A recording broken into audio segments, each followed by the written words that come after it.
Good evening, everyone, and welcome to the Ordinary Council meeting, which I declare open at 5:30 p.m. This meeting is being live streamed via Zoom webinar facilities. Recordings of council meeting or that part thereof cannot be copied, recorded, reproduced, reused, or retransmitted without the prior written consent of the General Manager. The meeting is being recorded and made publicly available on Council's website, and persons attending the meeting should refrain from making any defamatory comments. Council acknowledges that this meeting is being held on the traditional lands of the Wiradjuri, Gundungurra and Darug peoples, and respect the history and culture of the elders both past and present. We'll now have a prayer and we'll be led by Karen and Christian Line.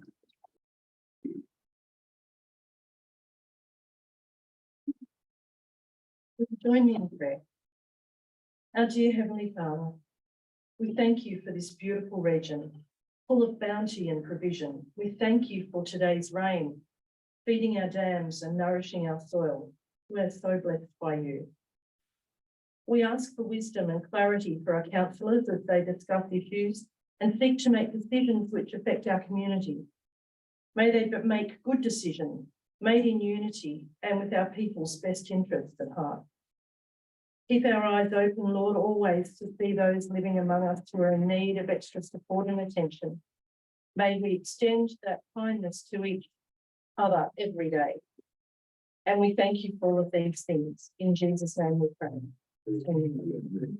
Thank you very much. But we have a leave of absence of Councillor Bruce Watt. I will move in second. Councillor Hayden, Councillor McKibben. All those in favour? Passed. Any declarations of interest? No declarations of interest. Tonight we have two presentations. First one is from Karen Taylor, Director of Financial Audit at the Auditor General's Office, and he'll be talking to us about our 21-22 annual financial statements. So Karen, it's over to you now. Thanks, Mayor, councillors, and thanks for the invitation to present the report on the conduct of the audit of Oberon Shire Council. Am I coming through okay for everyone? Yep, good. So my name's Karen Taylor. I'm a Director of Financial Audit who signs your audit opinions for Oberon Council. Intentus Chartered Accountants are the audit service provider that we engage to run the day-to-day on your audit. And as you probably all know, John O'Malley has retired from his practice now. So and he did the most recent audit. So that's why he's not here today, but I was happy to step in to do this presentation. So before I get to the report on the conduct, just a few general observations that might be of interest to councillors on the next slide, the annual work program. So the Auditor General's annual work program was released in August 2022. It explains the plan of how topics are selected and what's planned across all sectors for 22-23, and it has a rolling program in there. The central focus for the program is integrity of systems and processes. In addition, there's a continued focus on emergencies, as I'm sure your council has experienced an increasing rate over the last few years. And we're also providing focus on assurance on how government has responded to those emergencies. The other focus area is cybersecurity, which is ever present across all sectors, private or public, and how local councils are responding to the risks around cybersecurity.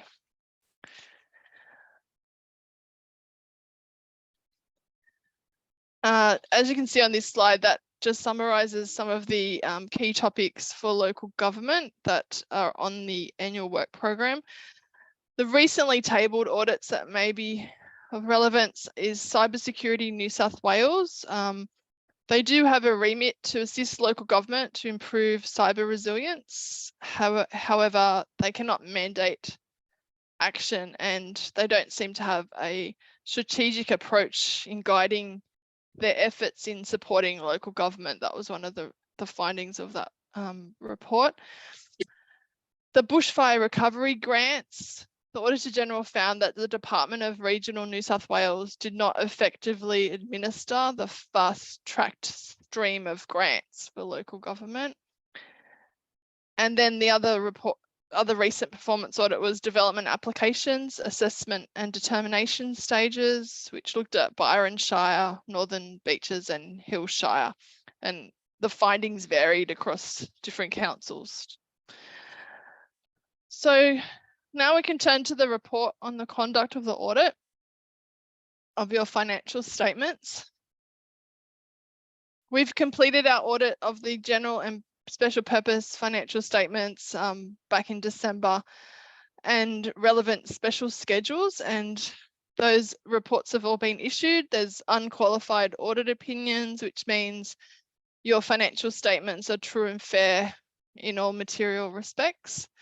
The main highlights for your financial statements this year is due to the inflationary.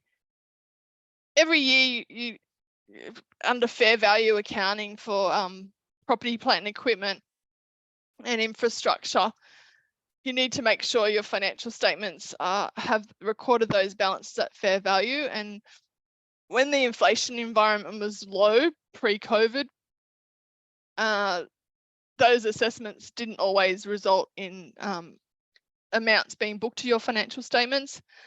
But this year, or for the 2022 financial year, and also you probably see it in the 23 financial year, the inflationary environment and the resource contraction of available resources and supplies has meant that the $13.8 million increase in your asset values, including $5 million for roads, which was the largest category in that indexing.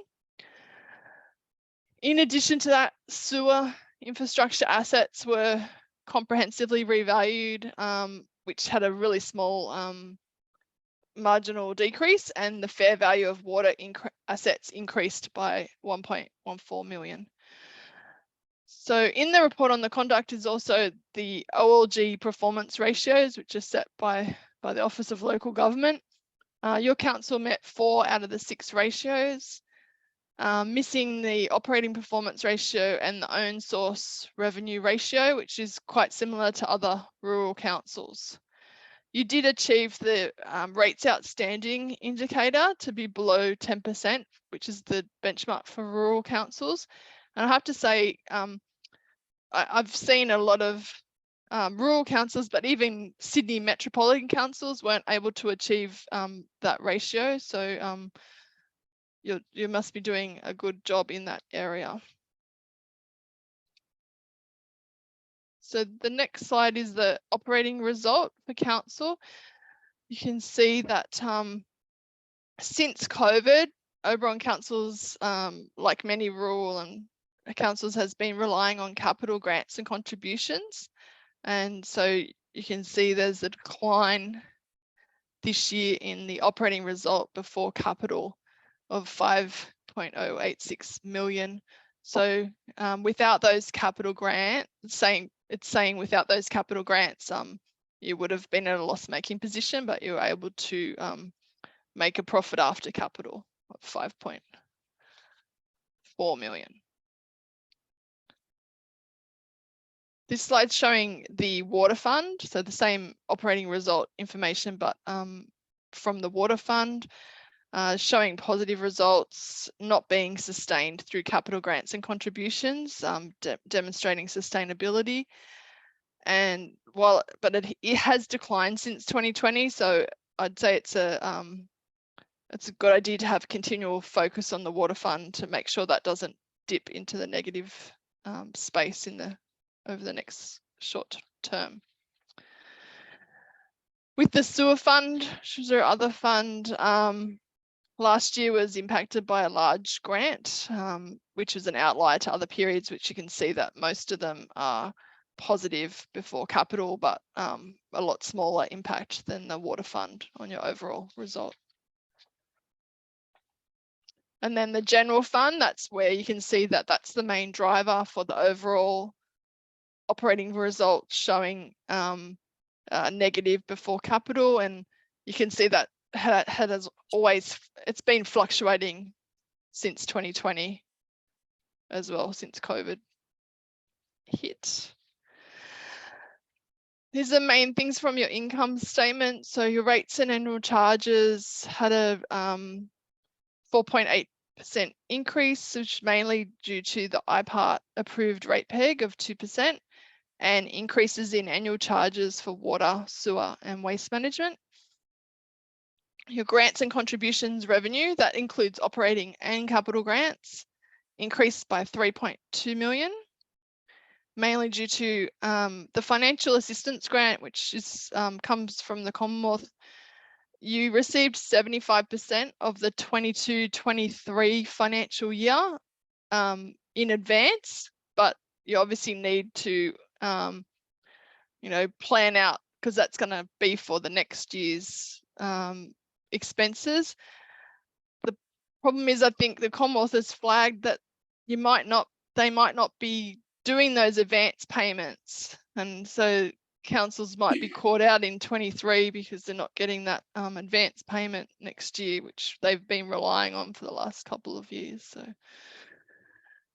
and also $12 million capital grant for upgrades to Edith Road, Campbell's River Road, and Art Stone and Burriga Road project, and the Oberon fluoride plant upgrade.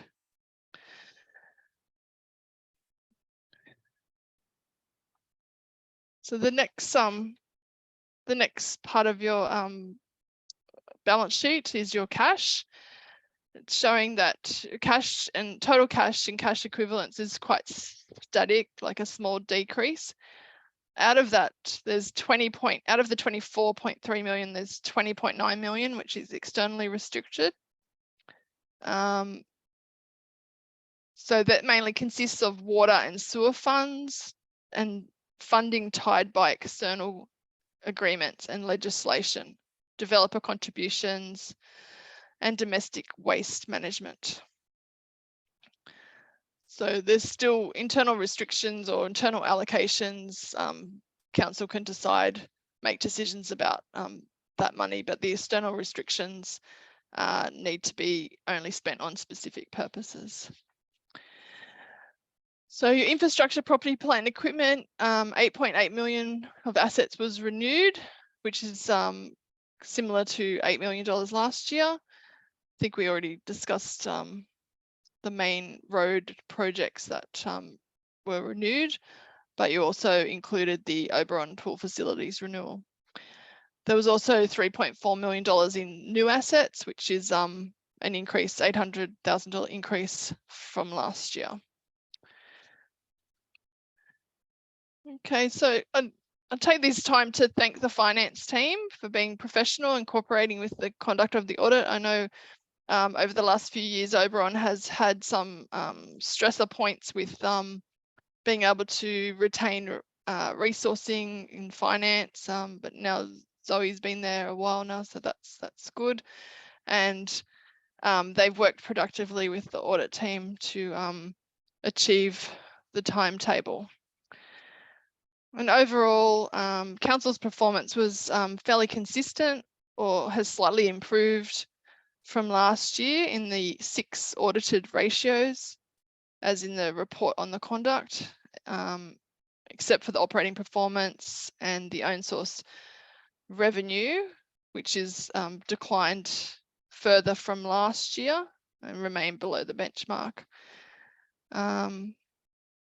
Yeah, I think that's the main focus areas of your financial statement. So happy to take any questions. Karen, anyone? Councillor Kevin. Thank you, Mr. Mayor. Karen, so in summary, due to our current position, obviously, if it wasn't the capital grants, we'd be at a $5.2 million loss. And if we're proceeding ahead and the Commonwealth of Australia doesn't renew its grant or its standard grants to council. And if the New South Wales government was also to cut back on grants, we would have to make some significant savings elsewhere to improve our accounts. Yeah, so I haven't seen your 6-month results for Oberon. I'm sure management are more close to that than I would be. But yeah, it'd be good to get in early and make sure you can look at the forward cash projections to see if there's any levers you can pull before you see that decline in cash coming in from different sources. It's more likely to affect us in 23, 24. 23, 24, yes. Yeah, is what I'm thinking. Yeah. So, thank you. Any other questions? Thank you very much, Karen. Oh, Thanks for your comment. time. Was the comment that most of the money that's coming in, Karen, is to assist us with state forest activities, isn't it? Like to prop up the road network. And if that doesn't go ahead, the road would just deteriorate, and so would the freight to the factories. It costs a lot more, wouldn't it? Well, I can't see, I know the Commonwealth of the new government came out saying they were cutting back on grants, but I really can't see them. How are they going to cut back on grants that are for roads? Like you need roads are transport links and what you need to get from A to B. So it's worthwhile, you know, making sure you keep those open conversations with that Department of Infrastructure, that Commonwealth Department of Infrastructure, and see what's on the agenda. I know that they've still got the local government roads infrastructure grant program going into the phase 4, and I know rural councils also have some other specific road funding from Transport for New South Wales and Commonwealth. So you'd hope that they're talking about reducing the other types of grants and not the road ones, which seem pretty important in country areas.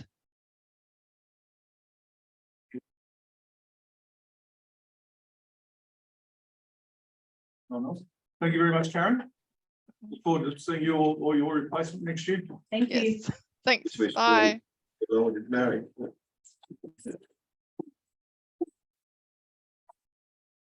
We now have a second from Victor Bendevsky, who's the environmental and regulatory compliance person for manufacturing regarding the digestive project. Victor. Good evening all, good evening councillors, mayor, public. Thanks for the opportunity to talk this through with you all. A little bit before Christmas, we did a letterbox drop of some flyers for a potential project we planned down Walton Street. That was for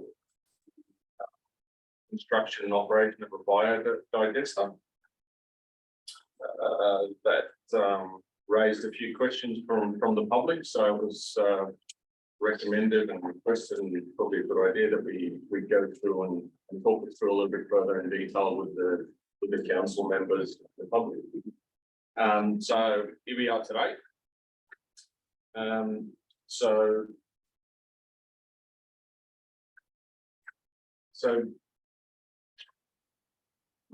the demand. So the reason why we're going down this pathway is Borg has always been committed to sustainable and efficient manufacturing. This is evident in the projects we undertake on site in terms of energy efficiency and optimization. We're always making decisions for the next 20 years, not short-term decisions. Particle board and MDF are made from sustainable products. They're made from sustainably farmed plantation pine products, as you guys are all aware. And we are committed to reducing our environmental footprint. So this, over the last 10 years, it's come in the form of efficiency upgrades for site. So electrical efficiency for the past prior to the construction particle board, we took on 3 or 4 large electrical efficiency projects, which resulted in a net saving of about 2 megawatts of electricity at the site. We've made sure that our particle board plant is set up to save electricity as well, so we were able to optimise and reduce its energy demand on commissioning. We've invested in improving our water recycling ability at the site as well. So that's come in the form of modernising the plant for recycling the water, harvesting stormwater, and keeping that process reliable.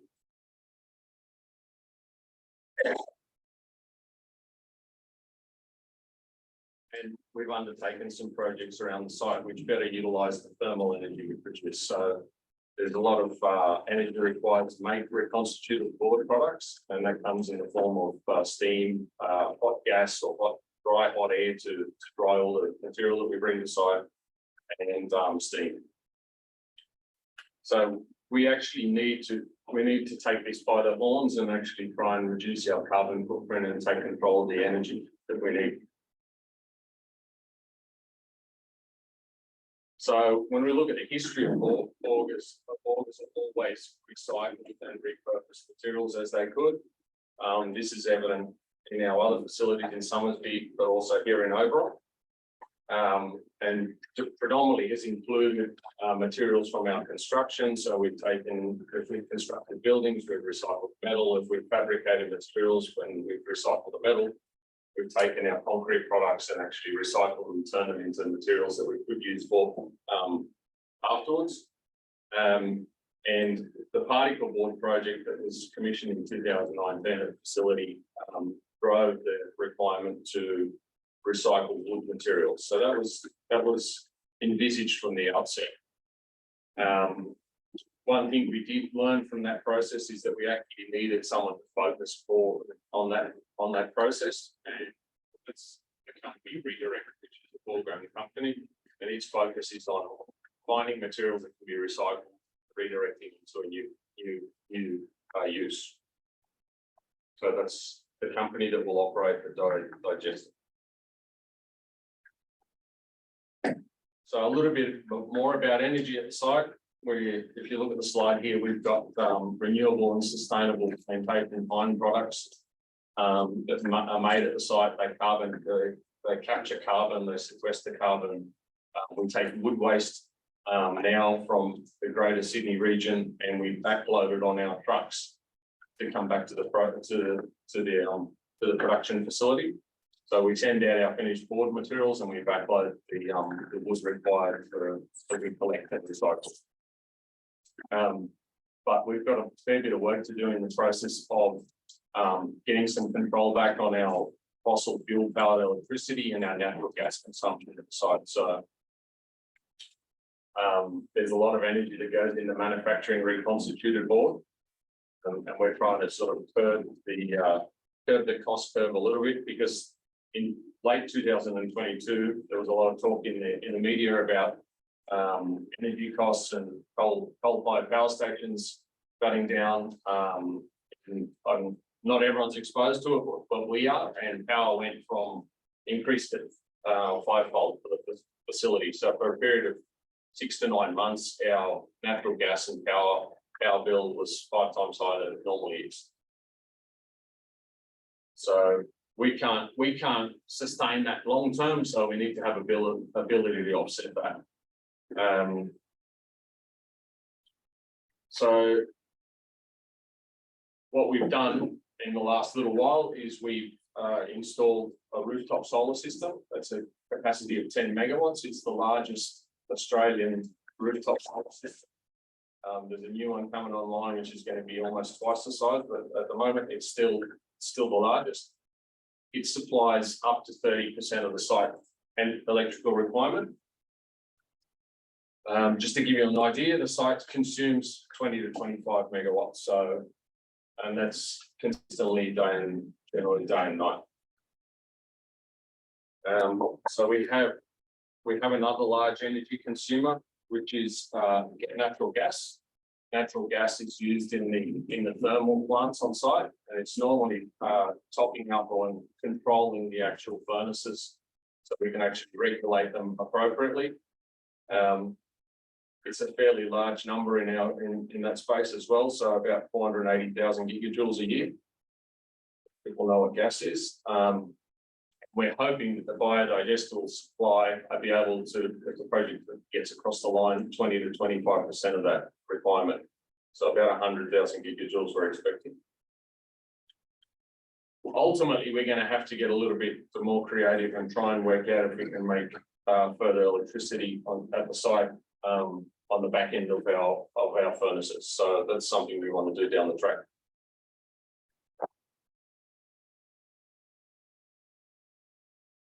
So which brings me to the next slide. So this is a map of biogas plants in Europe. So just showing everyone that it's not actually new technology. It's been around for a long time.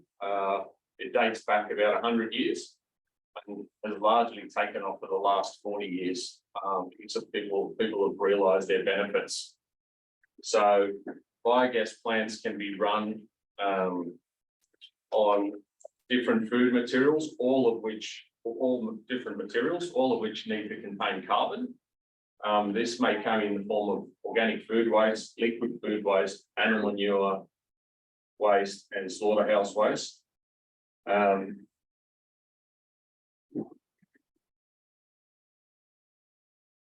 So our biodigester. So the biodigester we propose for Oberon is to take food waste materials and use those food waste materials to make methane to put into the process of Borg panels and offset our natural gas. So there's a few points here. So it's not our intention to bring curbside bins and bin waste to the facility. We're talking about commercial food waste. So kitchens, Sydney markets, commercial food producers, and the like. We anticipate that these deliveries will be made to the facility in liquid tankers, sealed bins, or packaged waste material. So we actually think there'll be a portion of packaged waste that will come to the site. The building will be fully enclosed and all materials will be delivered within the building, including, so when the truck makes the deposit, it'll go into a roller door, the roller door will close and the materials will be deposited into the building. We'll go through some of the details of how that may happen a little bit later. The building and the process will have a biofilter, which is essentially controls all odor. These are quite commonly used at sewer treatment plants. Most digesters, any waste that's these days developed has those adopted as well, any producible waste facility. And then ultimately, hopefully we'll create the methane we need for the Borg panels process replacing the natural gas. And the last point is it creates a digestate, which is a liquid fertilizer that can be applied to agriculture and farmlands.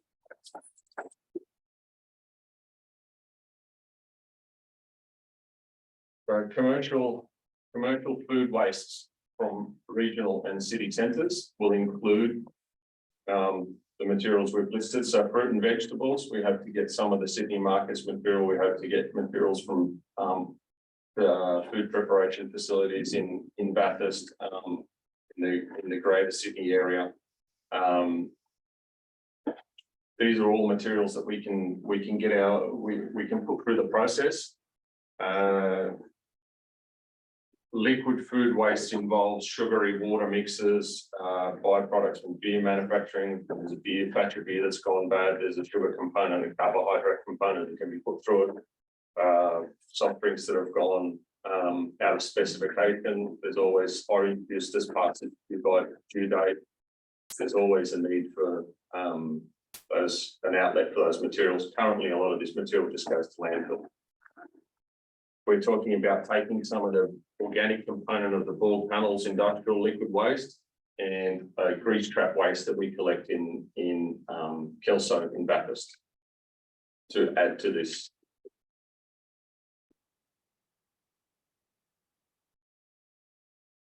So this one's a slide of a typical biodigester plant. People are familiar with it. It essentially takes the organic and the carbon,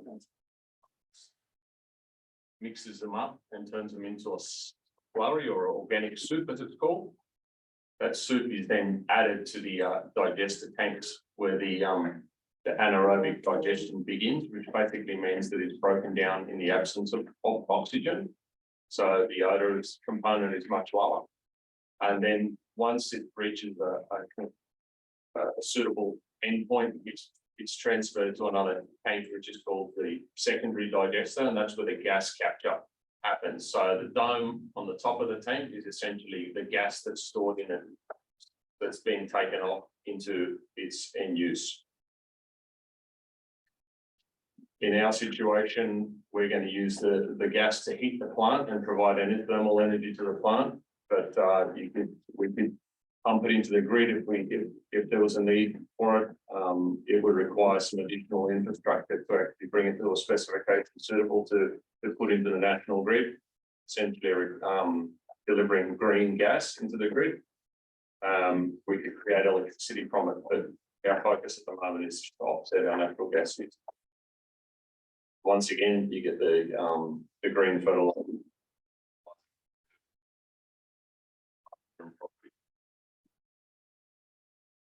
So we've gone through what it is. We know that it's not new technology. This is an example of a facility in WA that has been operating since 2011.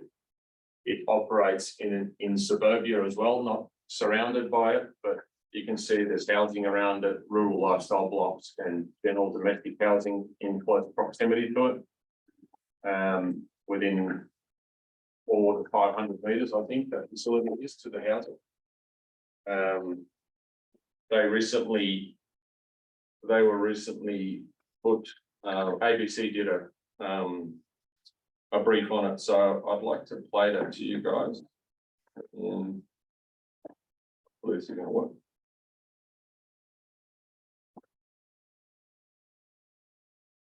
We're going to be able to scroll that up.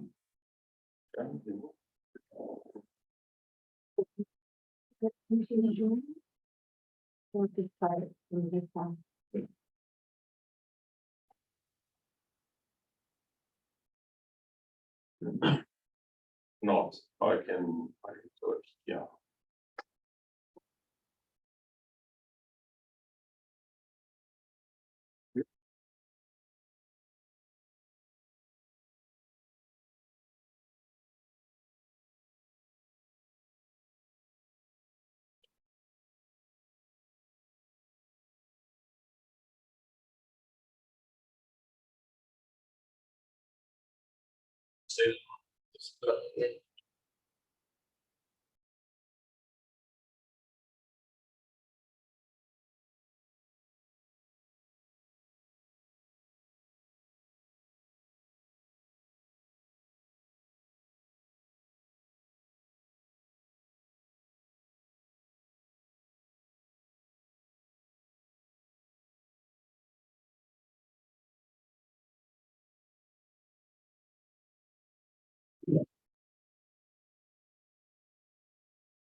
So that video,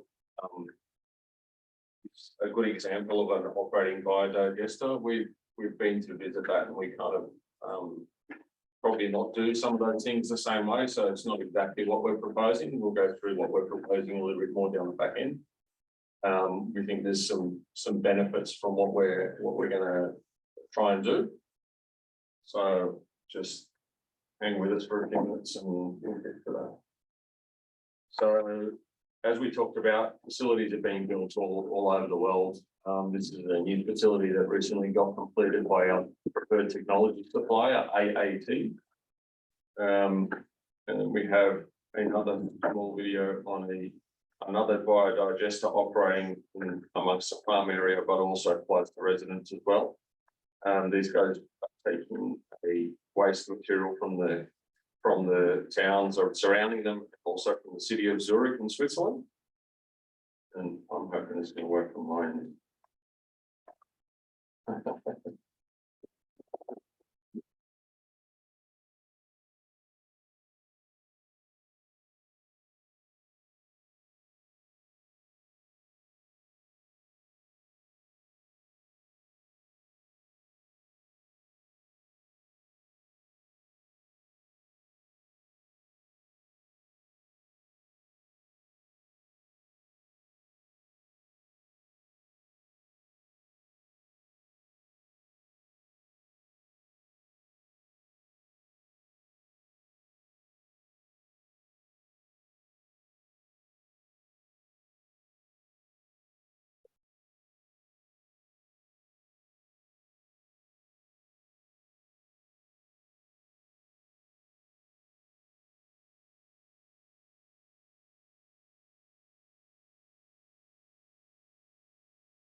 Is able to convert this waste into energy. Recycling Energy AG, the largest and state-of-the-art biogas plant in Switzerland, utilizes biowaste within the Greater Zurich area, home to 2/3 of the Swiss population. 600 to 700 containers are delivered daily. The automatic sophisticated tipping device empties the container efficiently into the shredder. At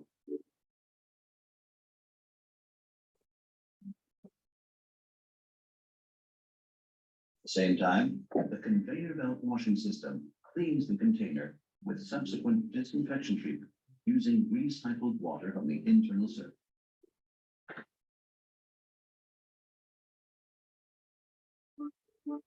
Final sorting is also a fully automatic process.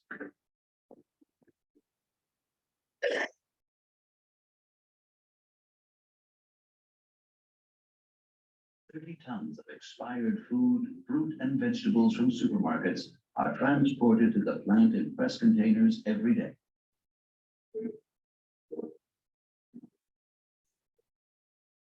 The material is liquefied in the hammer mill and separated from the packaging.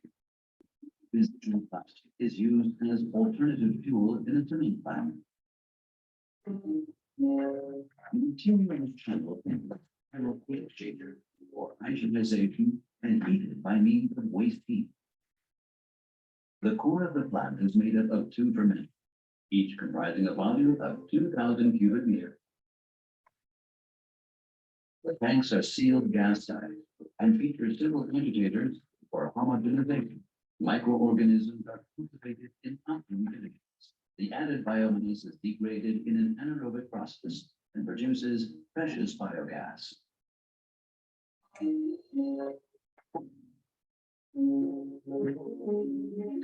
Continuous monitoring of the digestive guarantees efficient functioning of the bladder.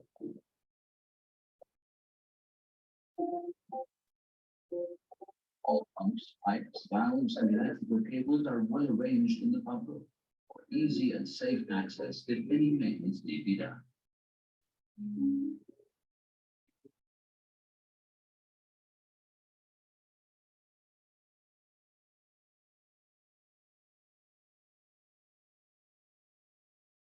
The plant is monitored 24 hours a day, 365 days a year, using state-of-the-art simple methods.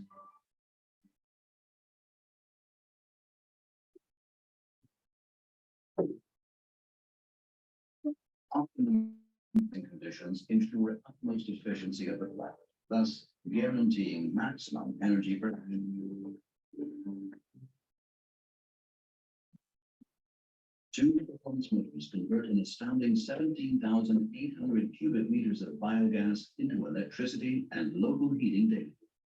Capacity stands at 34 gigawatt hours per year.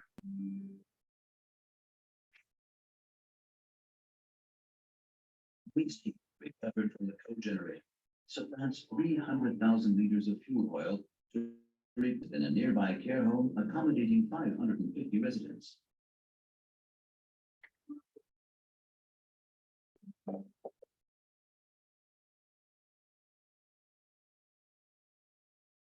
A side product of the biogas process is a high-grade liquid fertilizer that is free of unpleasant odors, containing all and nutrients essential for the cultivation of new plants.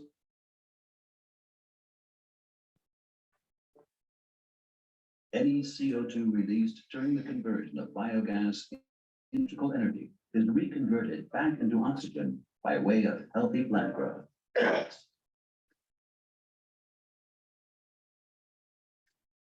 An biogas plant produces heat, fertilizer, biogas, and thus clean, green electricity from organic waste. At the same time, it is CO2 neutral and will sustain future generations in an intact environment.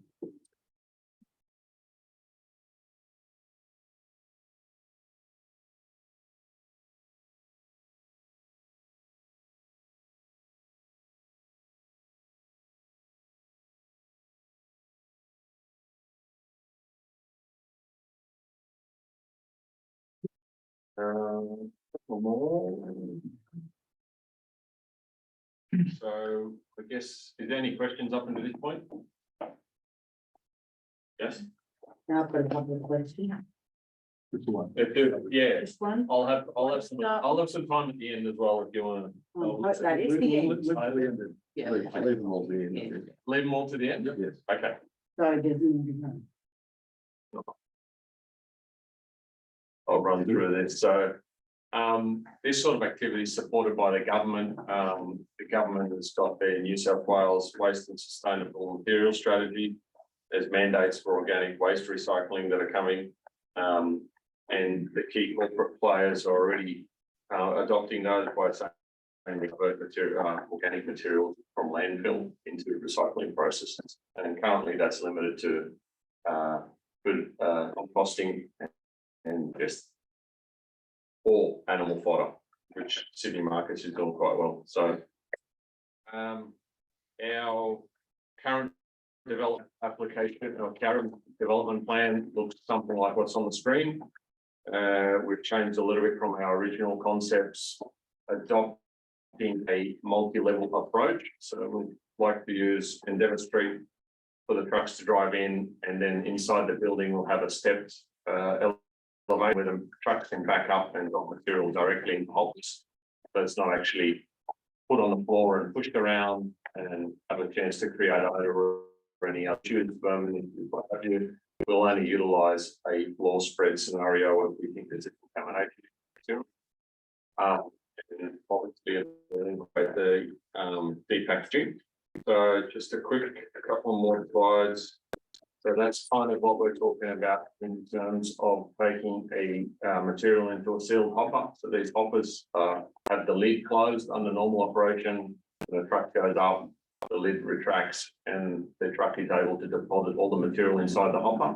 So that'll be able to take the full 20, 26, 30 cubic meters, depending on the size, into the vessel, and then the lid can shut and contain any issue, any odor issue.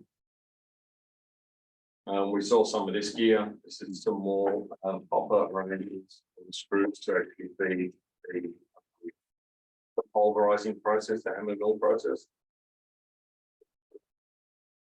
What you typically see for odor control, Sewage treatment plant, they're a sealed vessel, they have a particular media inside, which is coated in a bacteria which can absorb any of the sulfurous compounds that actually get generated and break them down before they're emitted to the atmosphere.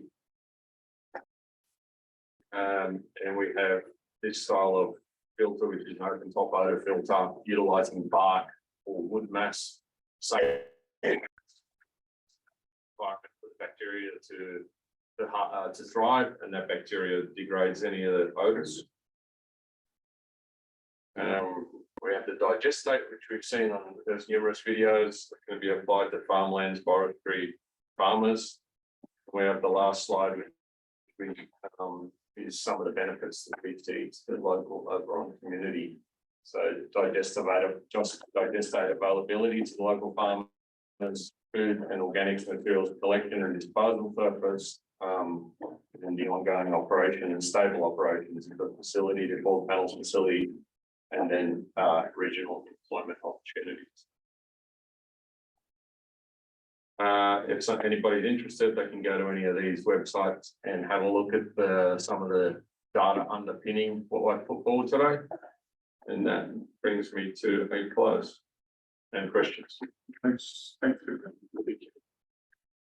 I understand the main objective around biogas facilities is to reduce fossil fuel consumption. And in today's energy and economic circle to reduce business costs.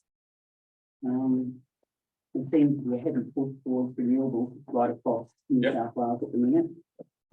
However, what measures are going to be taken to reduce emissions created by the facility itself? Yeah. And those emissions being carbon dioxide, methane and nitrous oxide.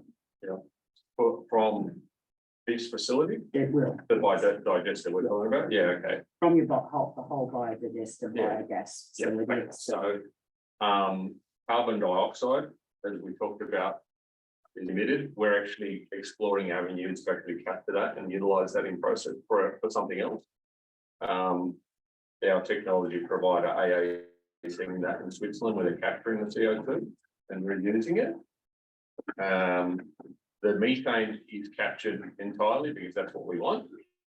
That's what we want to put into our process and replace natural gas. So when you do your maintenance, methane will escape. Not Every biogas facility across the world has actually stated that when they do their regular maintenance, there is a portion of methane and carbon dioxide that will be released. so it's a very small portion, but there is a portion, yeah. It's no different to putting in a landfill though, is that where it all escapes or gets flared? Anyway, And nitrous oxide. there shouldn't be any nitrous oxide generated from a biogas facility. Well, all biogas facilities produce nitrous oxide. Okay, so from the process, I'm not really sure. There's sulfur and sulfur oxides, they create the odor. And they're gonna be filtered out, but I don't have to take that on notice. Research, because that's what's stated. Yep. And my second question and my last. Okay. Okay. You mentioned there was a letterbox dog around. Yeah, How long have you? I did it around the general area, down the industrial area down that side. So, There's a real lack of information amongst the community. Are okay, there any ideas of what can spread the word around? yeah, we I think it would be can, useful. yeah, we can do this tomorrow if you're interested, yeah. Well, I think we need to do some meetings to let people don't even know for the couple and take around what it is Yeah, okay. that they would like to know. So is that okay to leave pamphlets at council initially? Is that what you want, or? I think we'd like you to come and talk to us and we can help you with develop a plan to let the community know what's happening.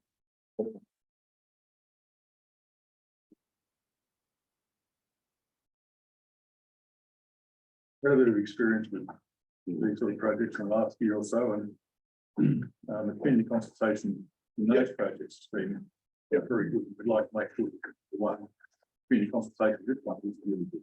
Okay. Thank you, Mr. Mayor. Thank you, Richard. So I've got a question on behalf of a town resident who wasn't able to be here. can the proponents of the biodigester proposal indicate the forecast plume zone or buffer zone of the project structure? And has it been assessed how many residential or commercial or health or education properties will fall into this zone? Okay. In general terms, I guess, they're talking about Odo, That's exactly the way it was given to me, so I'm assuming the same. so normally what we do is we'll go down the path of conducting an air quality assessment. And that'll be submitted as part of the development application. It'll be available on the Department of Planning website. We'll get a copy of that as well. But you don't have any preliminary idea at this stage. Thank you. Councillor McCarthy. What's the closest residence to this project? I think they're the residents on Pattern Street, I think it is. It's from Albion. So the proposed location is Falcon Street. And it may be the ones that are a little bit further along Albion on the left-hand side, on the way out of town. This is a little, our little map here says it's 490 metres. Yeah, and I think your preliminary assessment report said that too. So does that take in, the approved by the Land Environment Court, the ones on Albany Street, there's a 8-lot subdivision there? Just near O'Connell, does that take those into consideration? No, not, it's at 490 metres. Yeah, it's that was approved by the Land Environment Court, that subdivision. Okay. Into 4-lot, huh? Residential on Residential on this side of Albany Street. Okay. Councillor Trumbo? I've got a question from a member of the public that couldn't be here this evening. So the question is, will the biodigestor plant and its utilisation of the traceable waste be classified as a New South Wales major hazard facility as is good can? Generally not. If you want to be a major hazard facility, you have to trigger the threshold in 3 to 11 of the act.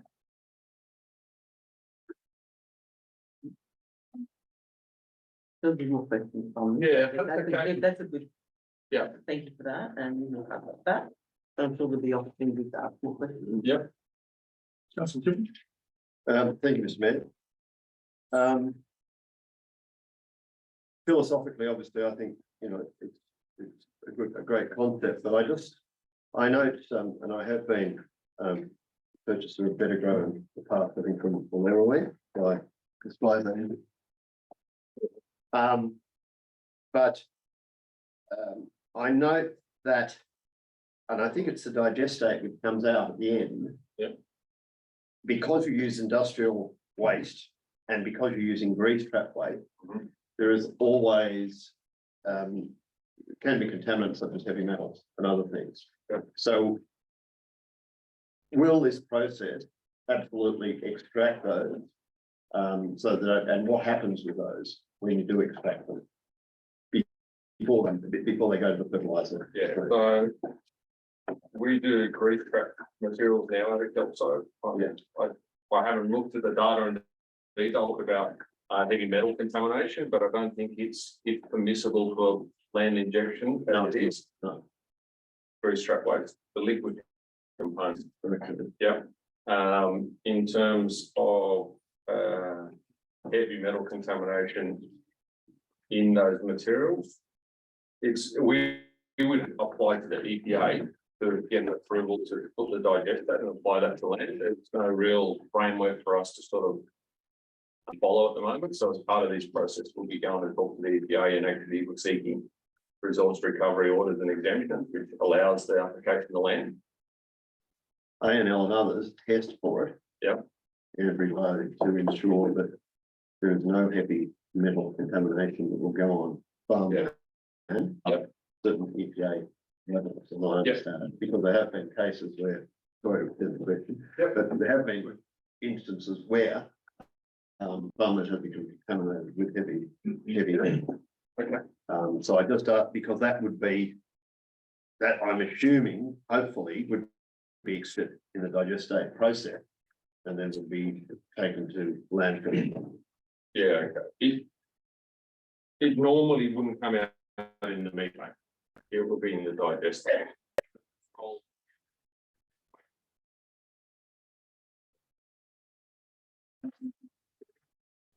Okay, here, I've just got a couple of question from the three sections of the community that have asked about similar question on the odour and the dispersion of the odour and the gases in the maintenance period and formal operation. Yep.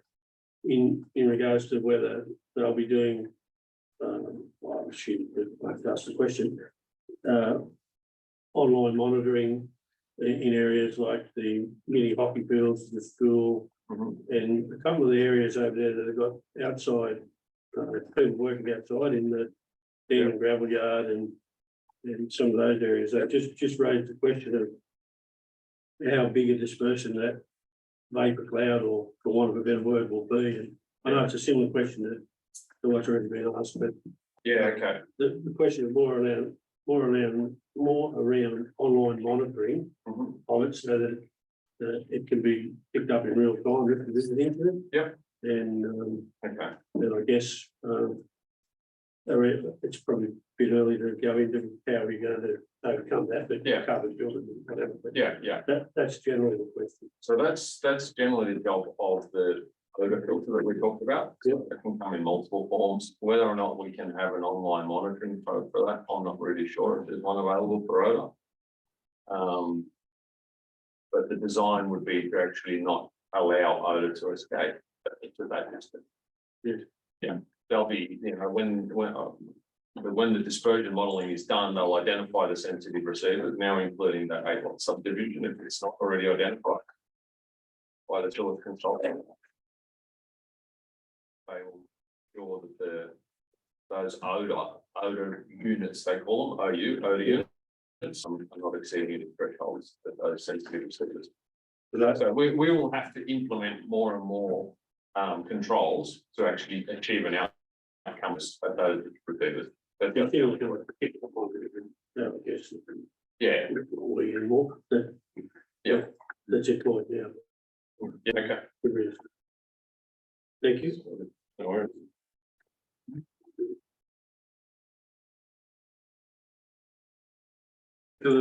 Yep. The issue I'd like you to go into deeper is the building this is going to be housed in. You imply that it'll basically be ceiling. Yeah. And trucks will go into it. And they'll unload into a hopper or into a trailer or whatever. So all of those products coming in, waste products, will essentially not be touched by humans, will not be left on the floor, and will go straight into the. That's our intention. So the only time, as I said during the presentation, is that if you get a potential contamination is an issue for these things, you don't want to put something in there that's not suitable. At that point, it's going to have to go on the floor and get separated or checked, and then put it into the process. So that's when we'd have some. Potential for an odor. So the odor is just, so what we're thinking at the moment, the Stroke facility had a large round duct inside the building which ensured the air exchange. The Europeans have a normal standard for, I can't remember what the number is, but there's a normal for exchange of air within the warehouse, but we're actually also thinking of incorporating, or we probably will incorporate, is localized suction from those bits of kit and equipment as well. I'm happy to go for another 5 or 10 minutes. That suits the rest of the council. Yeah, more information about it. Okay, my second question, you may be aware that 60% of biogas forms explosive mixtures in air. If biogas is diluted between 10 and 30% with air, there is an explosive hazard. What plans are in place or will be in place to mitigate the potential or possibility of that occurring, especially considering the plant's location is within 800 metres of many community residents, school, aged care and other businesses?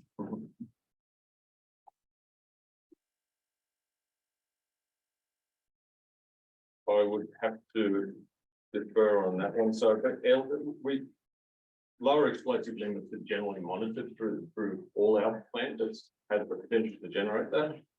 And the gas pressurization component of the biodigester would have that equipment entailing. Because You can't There's a- suspect. I yeah, mean, you there's a do- flare, you do yeah, training on agree. this. I don't have the exact detail that you want, Okay, so but could you get an answer to that, please? Yep. Yes. Any more? People redirect recycling have experience in the manufacturing. I guess. the CEO of Redirect has been around by he has a operated one himself. So are there plans?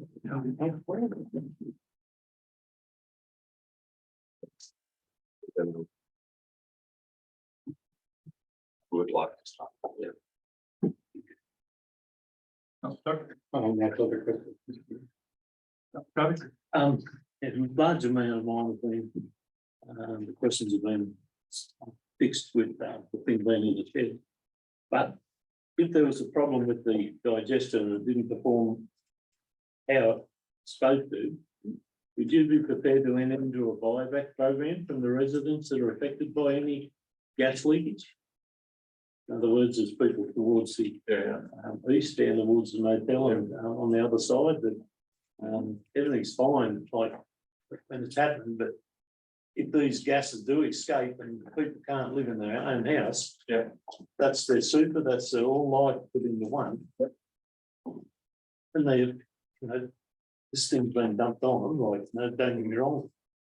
Maybe the way to go, but I mean, we need some assurance that if this doesn't work as it's supposed to, there should be a buyback program that the affected people. Yes. No doubt, once you start spending all that money, you're not gonna want to stop. Affected people should have the option of the buyback program. There will be a requirement for ongoing monitoring of the operation, so it's not going to.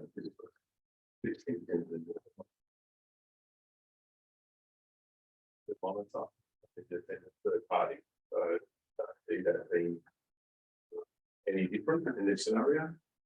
And then generally that's a monitoring of the localized emission, if there is one, and then general perimeter place. I've got more questions for them.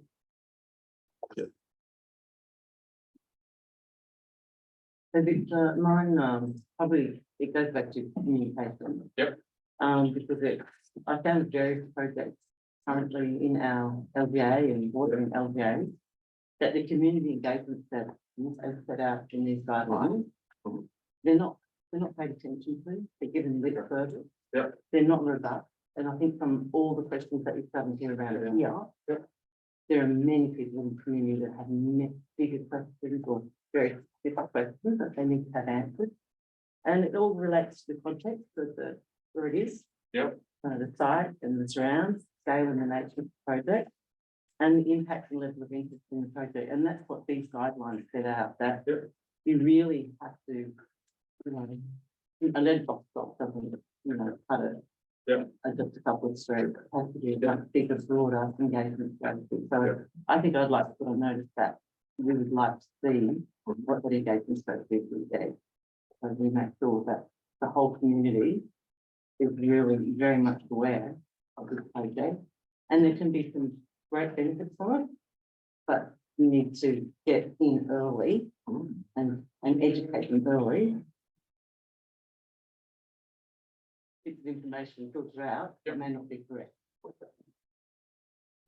We're here, so we're happy to take them on board and move forward. Thank you.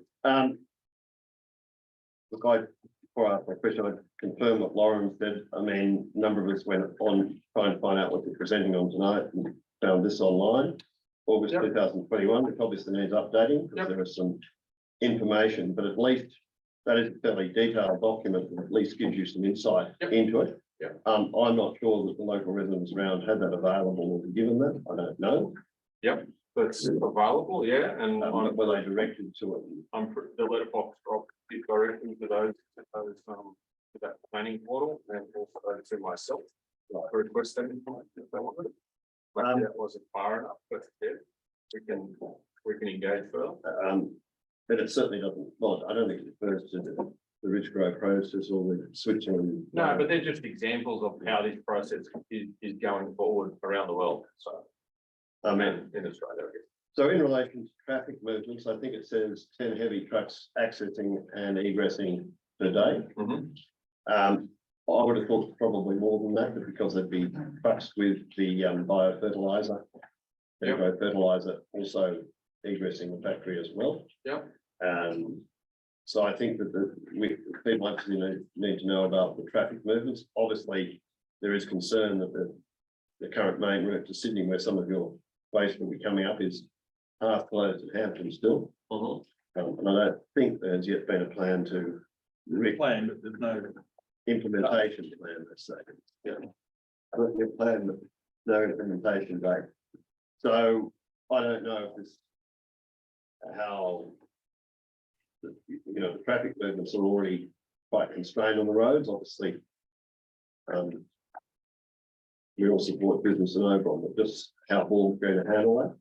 I know in the forestry hub, you're looking at, I think you've made an application to reopen the Tarrano rail line or do something, but Yeah. whether this might strengthen that application, I don't know. But it's truck movements. Yep.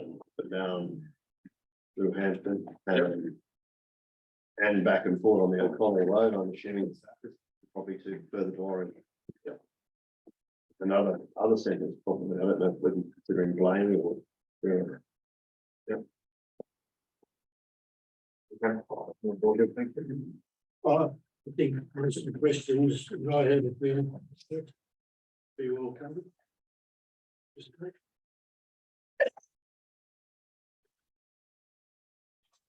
Yeah, thank you, Mr. Mayor. Sorry, I thought I finished and I thought I might have been.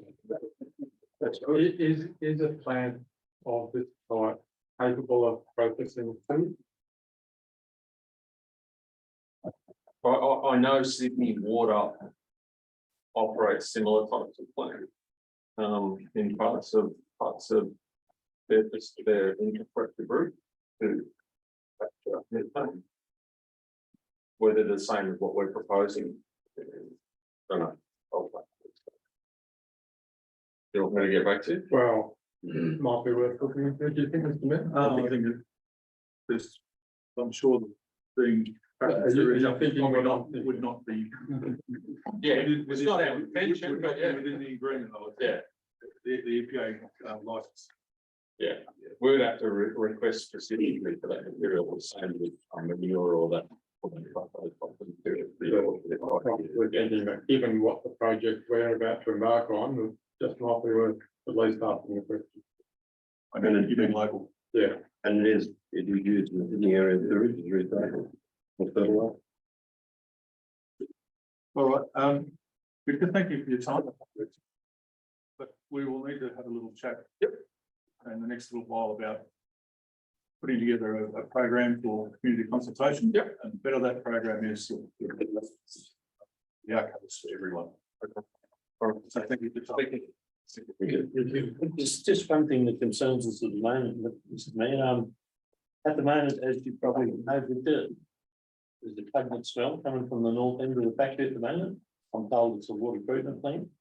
Is this what we're gonna have to put up with if this other plant fails? If you've been along the walking track? Or where the helicopter lands down that end? No.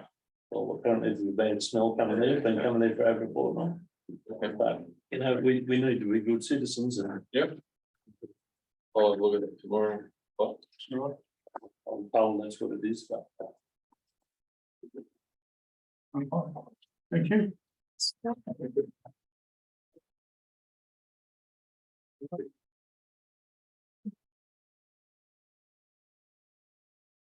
All right, questions from the public. Gallery is open, members of the community. Community is given the opportunity to ask questions at the commencement of the council meeting. The mayor is to ask or questions from the gallery prior to commencing the ordinary meeting. Members of the public wishing to address council are permitted to do so, provided the following guidelines are adhered to. The person asking the question at the council meeting must clearly state their name and what capacity they are acting. If the person asking the question is acting for another person or organisation, they must advise council if they have their prior consent and authority. Questions from the public are not an opportunity to debate with elected representatives or staff. It's an opportunity for the community to ask a question relating to an issue or a point of view relating to an issue that may be causing interest or concern. Due to time constraints, the time frame of 3 minutes per speaker is allocated.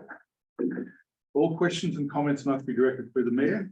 And in the instance of a question, if it cannot be answered, it will be taken on notice and a response given within a reasonable period. This is the only opportunity for community members to address the council during an ordinary meeting. Now, are there any questions from the gallery? Please.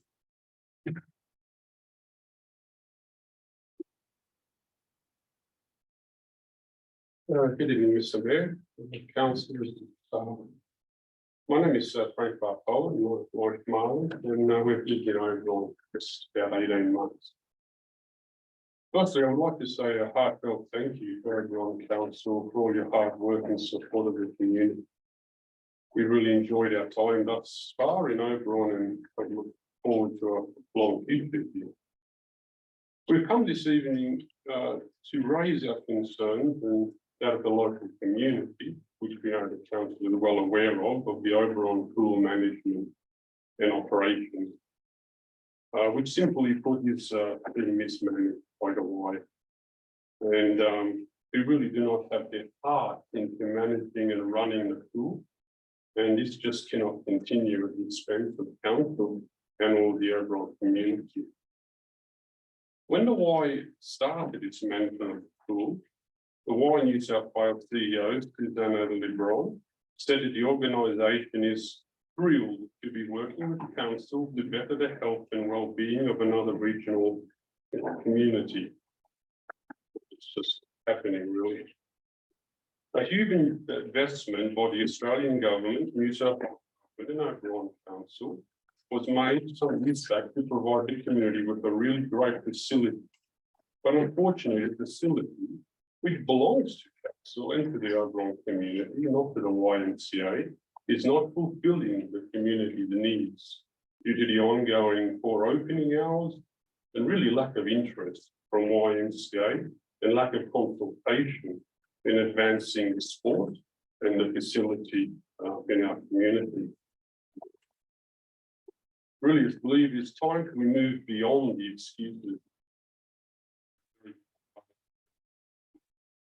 Strong action to be taken by council, which we believe to terminate the YMCA's contract for non-fulfillment of its contract obligation.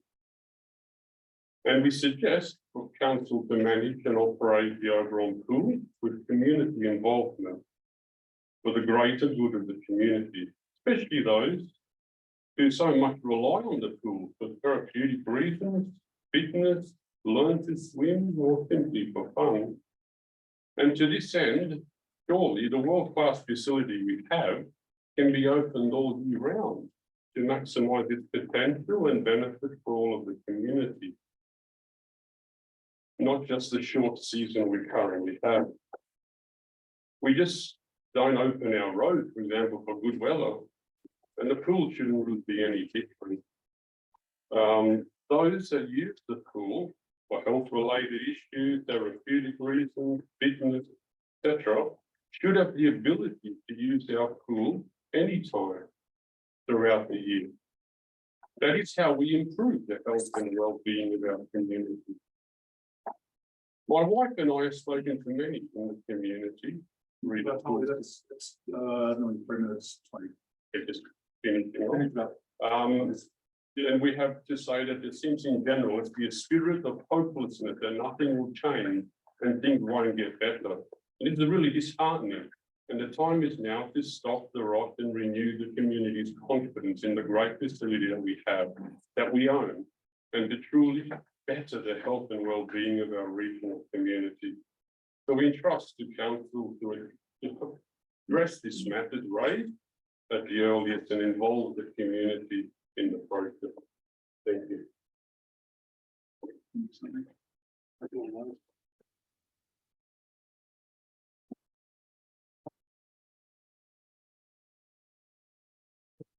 Eric, Come be close, go to like, yeah, thank you. on here, not because I'm one day here, and it's just a little bit annoying for me and probably annoying for you. I've sent a few emails around regarding the wind farm. Hopefully in State Forest. Over the last 9 months, little response from politicians. I've got two items I'd just like to talk about. One is an apology, which I've made to you that I'm taking up your time, which I don't think I should be. And secondly, a question. So the proposed wind farm in State Forest, it wouldn't be different to Wonka, Growler and other areas. And the impact is, you know, catastrophic, if you want to say it. I mean, today, development block councillors were in Sydney, seeing state politicians try and get things done because of the public outcry. Well, I guess that's why I'm here. We've got 150,000 acres of state forests in Oberon. The legislation that's been passed is state significant, so it's completely different to anything else. If this, and in terms of the timeline, we're now in a period now in making a decision about getting it to the preferred tenure. There's no information out there. I just think that the community needs to have a meeting with the state forest, see what's happening. Rather than then tear our community apart, I think we need to get together with them now and understand what this means. Because the project is some 1,000 wind farms. And we are probably, if you look at all the documents, the preferred site. That's in my mind because we have the main feeder lines, we have the areas, we have a large state forest. So I'd like to, the question I've got is, why can't we have a meeting with state forest? Not your, I know, but can I make an observation? no, not yet. All right. I'm through the chair, the state forest being the developer would be the one who needs to initiate that, but we've contacted state forests and strongly advised them that it would be a good idea to do that, Have a meeting. to do that. You have had one meeting. Now, since that previous meeting, you've now had expression of interest, preferred tenders, and are about to announce. I just thought it'd be a good, honest process to have them before they would announce it. It may come to nothing, but in time, I've had a developer come to me saying, I want to link up Essington and Vulcan State Forest for our place. And can we have a win-win together? And these companies have spent a lot of money putting in tenders. We've approached state forests and asked them to get in contact with you, and we have, It shouldn't be with me. well, and we'll be in contact with them about it as well. Councillor McKevin? Thank you, Mr. Mayor. I have actually been in contact with New South Wales farmers around here. And I have suggested that they arrange for Jason Mulcahy and his representative to make a presentation to the New South Wales farmers, Oberon branch and other branches around on this proposed wind farm development. I will chase that up again. I've also asked Xavier to put in a submission for other all the proposals that are around the LPA. So if they're going to be a meeting with the council of state forests who had a meeting before, just and it can, where the community can attend and we can just become informed, like the last with the. And that's up to them to do. No, it's up to us to do. No, The council. the informing comes from them. Yeah, but we need to get But can I make an observation that Andrew did? This state significant development and not abiding by the engagement. they don't have to. Everyone else. Well, we might get them to do a presentation here Yeah, the same way, that'd be great. and then we can take it from there if necessary. Thank you. And I'll undertake to push the New South Wales Farm of Oberon grant again. Right.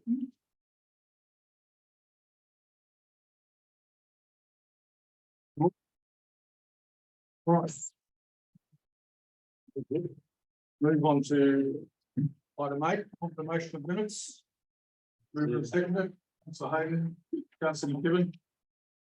Hayden, Yes, I've read them, minutes and that they seem to be correct. Yes, Mr. Mayor, I'm more than happy to second them. If it's been the it'll be correctly. all in favour? Motion is passed. It's my intention, to bring forward.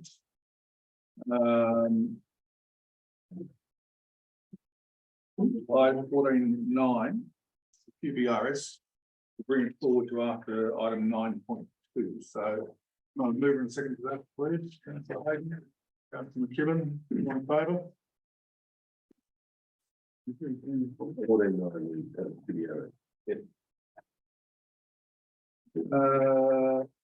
Item 9.1, Mayoral Minute Report, February 23. Second, please. Hayden. Yes, it's been a very busy time for you and it's a huge layout. Thank you. Good.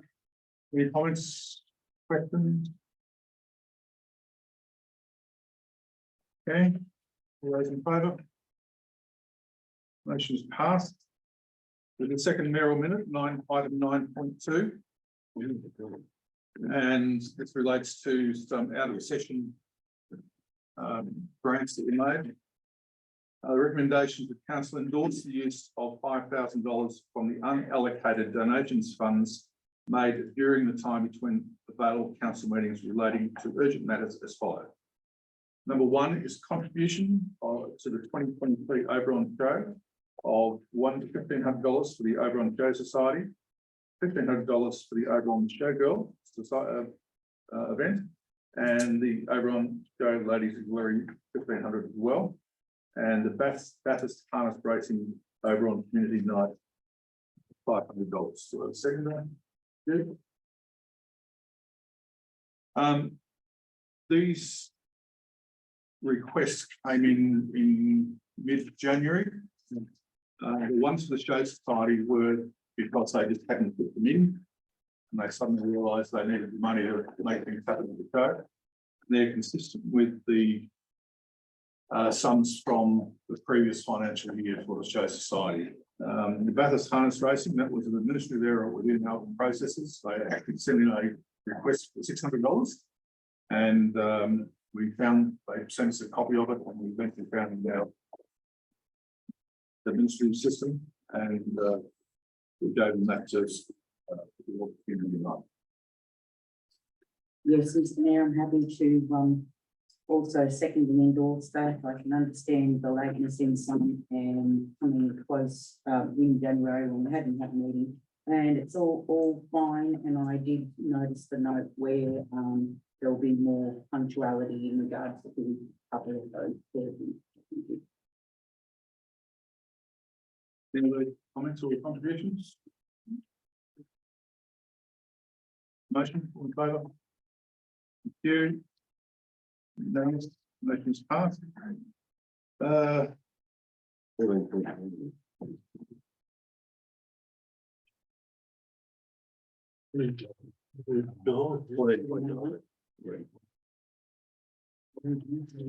160. Sorry, I had my numbers wrong. Oh, I think we're dealing with the QBR. We are, just when and how.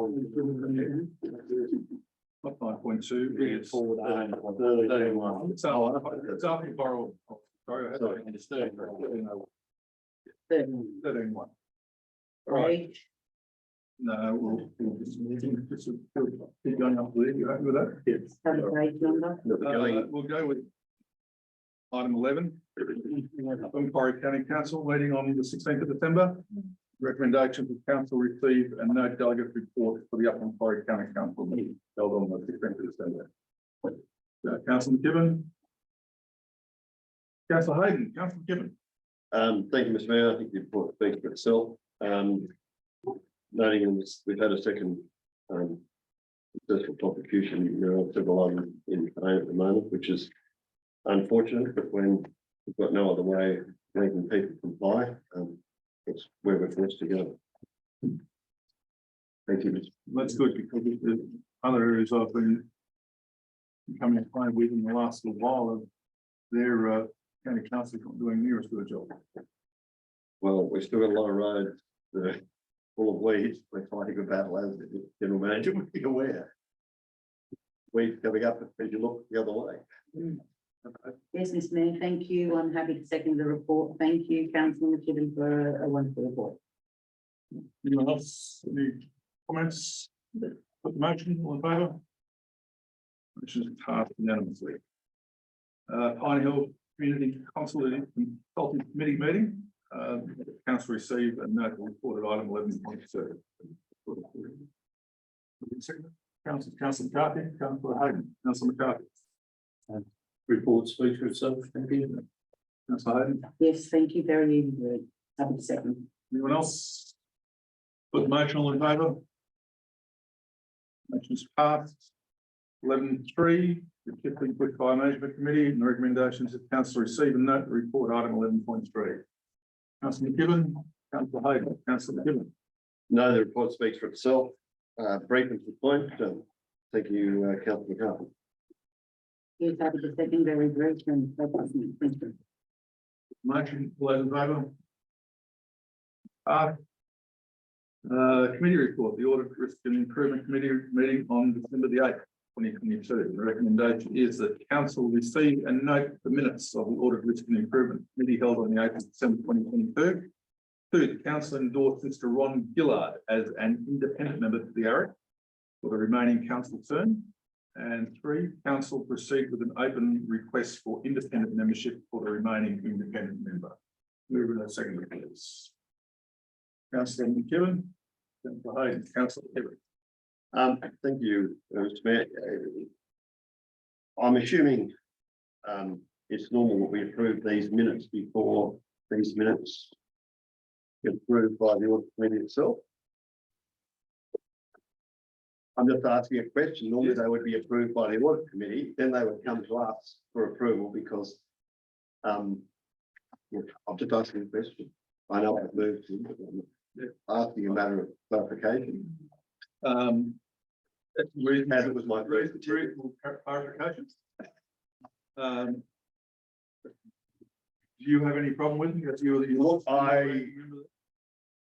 I don't, I think that some of the comments, I was getting a bit confused as we talked about the independent member on occasions. And I thought that some of the points were actually raised by someone else, but I'm happy that they are a summary of what occurred, whether they actually correctly indicate the person who raised each of the issues. I'm not certain, but I'm, for the purposes of approval at this level, I'm happy with them. Yeah. I think Councillor Tucker was there too, so he may comment after the second has spoken. So you're happy to deal with the Yes, recommendation here? I'm happy to move the recommendation. Okay. So you second it? Yeah, I'm happy to second the recommendations there. Has been discussed previously on the part of the ARIC, but I did read the minutes and they are quite thorough, and I'm happy to second the recommendation. Councillor Tucker? Thank you, Mr. Mayor. I agree that the minutes are an accurate record of the meeting. But the same as I raised at the ARIC, I don't agree with the appointment of Mr. Gillard without us having gone through a proper advertising process. I've got nothing against Mr. Gillard. I thought he made some useful contributions at that past meeting, and I would be very happy for him to apply. But I just don't believe that we are following the correct process. The current terms of reference that we are still working on say that external members shall ordinarily council shall ordinarily seek nominations via media advertisement. And even the current advertisement that's now on our website states that Oberon Council is committed to open and transparent governance. And I just don't think we can claim to be transparent if we're going to go ahead and appoint someone to a paid position simply because someone knew someone. We've just started the recruitment process for the third person, so it will be just as easy to go through that process and then appoint 2 people, which could include Mr. Gallard, as it would be to appoint 1. And we might find that we end up with a better mix of skills, but I would like to move an amendment if I may, Mr. Mayor. My amendment would be in 2 parts. The first part would be the same as part 1 in the current recommendation. And part 2 would be that council proceed with an open request for independent membership for 2 independent members.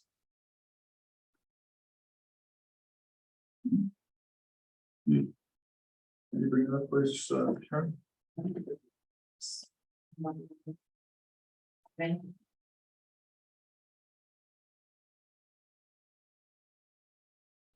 We have a second for that.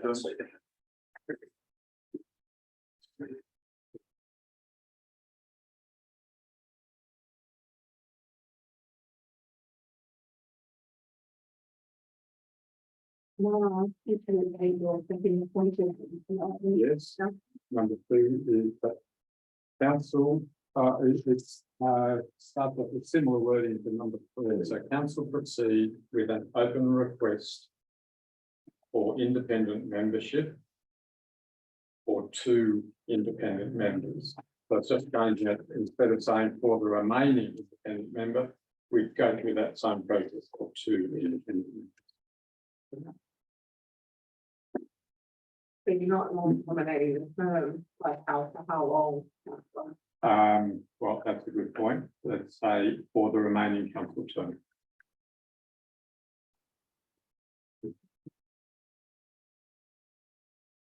Okay.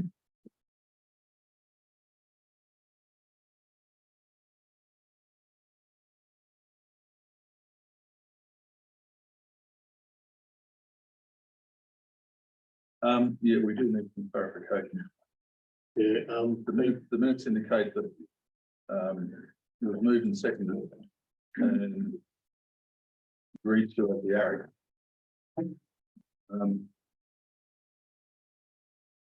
But we need to get some clarification from the general manager. Yeah, so probably councillors will be aware that we had a number of independents resign at the same period of time. And we were in fact we only had 1 independent member at that point in time. Mr. Gillard was provided as an expert in this field. He sits on a number of other ARIC for local government. He came along as an observer to the first of those meetings. And the second meeting, he was resolved at that meeting to be the second member with an option to send the third member out. Mr. Gillard doesn't come without any pre-qualifications. He's pre-qualified through a number of audit committees, and due diligence was done prior to making that report and recommendation to the ARIC. Okay, we have that's some useful clarification. We have your amendment. It's been seconded by Councillor McCarthy. So we'll deal with it now. That's an amendment. And Councillor McKibben, you was speaker. I'm actually speaking against having been at the audit committee and seconding the motion. And we took considerable cognizance of Councillor Tucker's concern.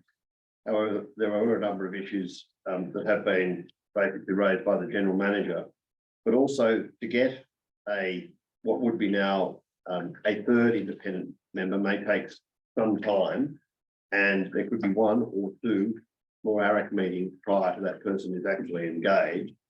And as Mr. Gillard had the qualifications and had the experience, it was believed that his appointment to fill that, at least one of the independent representatives could be made. And it was also noted that the third person would go out to advertisement and fill that vacancy. And that we actually maybe, and as we did make the observations at the time, Councillor Tucker, that we actually would be looking for maybe some broader expertise that neither of the current independent members, Neil Maltby or Ron Gillard, held, to broaden the scope of the AREC committee, and that would be considered, would be looked at.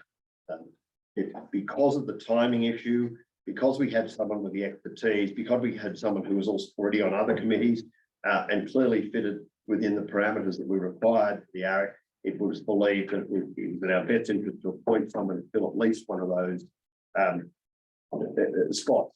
And when we looked at the, and I believe when we looked at the terms of reference and in relation to a quorum, in particular, we made observations that the quorum had to at least have a certain number of independent members present to vote, and that we would be in limbo or could be in limbo for the next 2 meetings if we only had one independent member.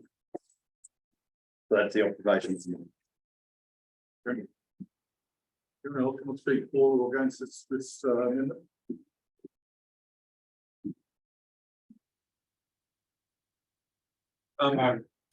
You've already moved it. Yeah, it's I'll give you a right to reply.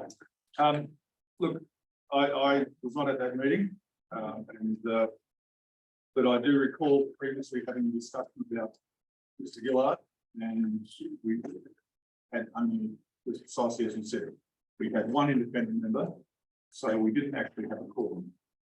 So we needed to get it one quickly. He had come to the previous Yes. meeting in September, I think it was. Yeah. Didn't seem to have, say, pre-qualified, so it's not that he's without merit. I think that he will provide good service. I remain committed to trying to find a third person who is not a accountant. I think you need to have a different skill set, at least one of those independent members, otherwise you always get an accountant point of view. So I'm happy with I've spoken against that, the amendment, but anyone else want to speak for it or against it? Right, reply. Thank you, Mr. Mayor. Yes, and well, firstly, I'd just like to repeat that it's absolutely nothing against Mr. Gillard. I recognise his skills. It is a matter of complying with the process that we have said that we are going to do. In fact, I asked exactly this question back when Mr. Ross resigned a few months ago. Not sure if it was in a meeting or in the informal briefing, but we were all assured at that time that we would be appointing based on an advertising process. And the final point is that my understanding is that the application, the current applications will close in early March, and there would be a report to the next meeting a week or so later to appoint third member, and that's what I'm saying. It would be just as easy to appoint 2 as 1 at that next meeting. That was all. Thank you. All right, I'll put the motion, put the amendment. All those in favour? Against? Carried 6-2. Lost 6-2. So I will now go back to the initial recommendation. Anyone wish to speak to that? All right. I'll speak to it. I would reiterate what I have said before. I'm happy with the minutes, but I do note that they haven't actually been approved by the audit committee. Yes. As such, and normally I would imagine they should be approved by the audit committee before they come to this and being approved. But the 3 recommendations, fine. You'll note that the revised, the amendments to the terms of, there was a lot of discussion about the revised terms of reference. You'll see on page 47, bottom, an amendment. So members actually spent some time to go through those to make some amendments. And on the borrowing policy, which I think's in this minutes later, in this business paper, there was quite a lot of discussion about the borrowing policy by our committee. So there was a considerable time spent on both those two items. And I think excellent time spent on it. To improve both documents. I think Councillor Tucker would agree with that. All right, So I'm more than happy to. anyone else? I'll put the motion, all those in favour? Motion is passed unanimously. Against, all right, one against, two against, And one again. one against.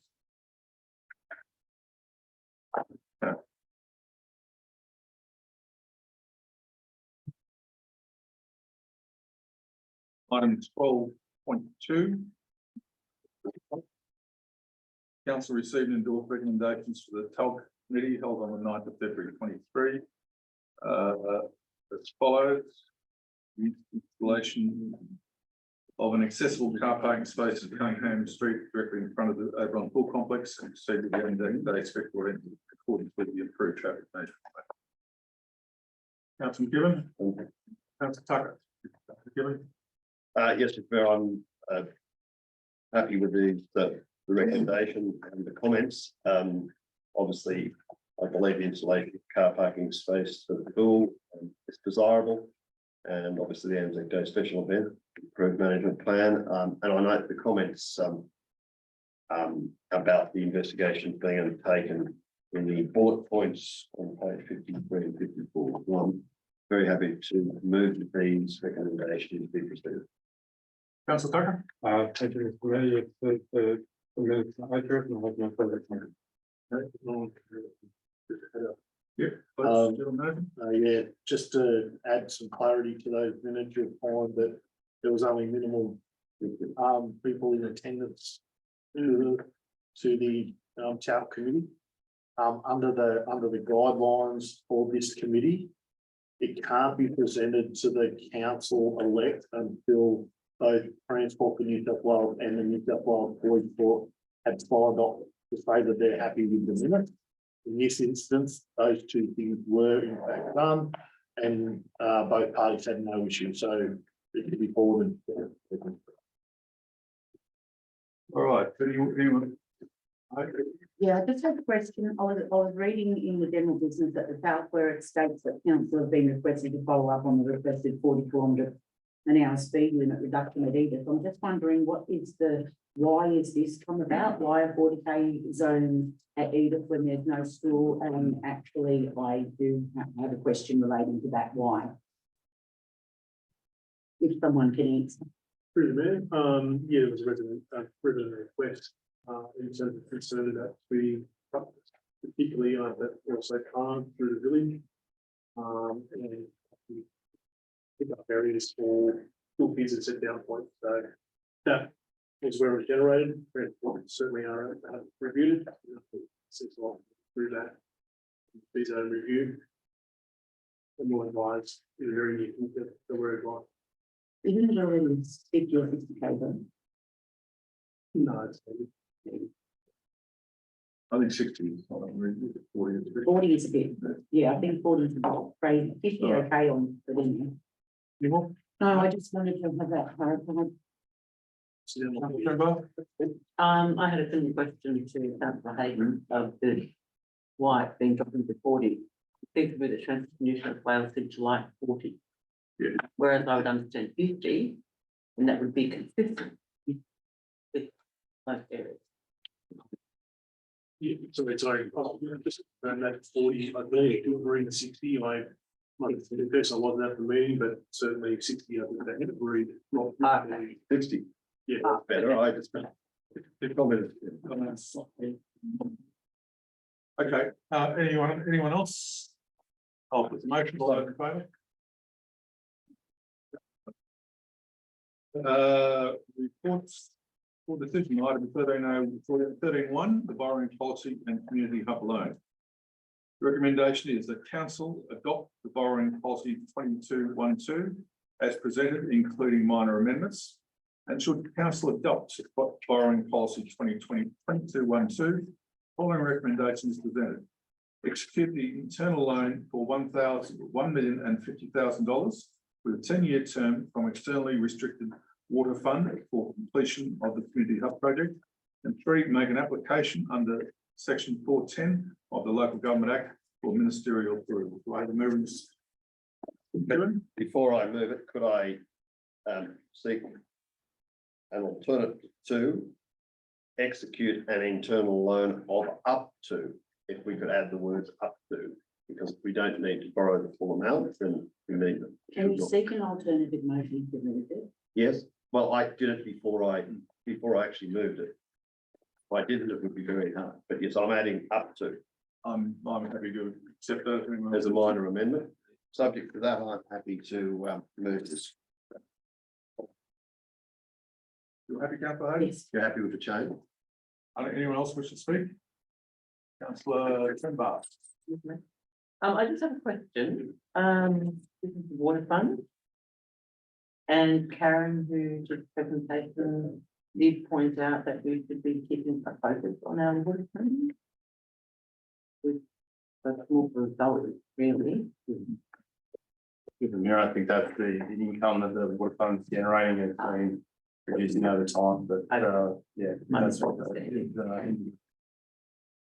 We go through the chair, what that intent of that would mean that every time do the operational plan, they would need to look at, how we impact fund the income into the water, and we want to do that through water rates, so that is what.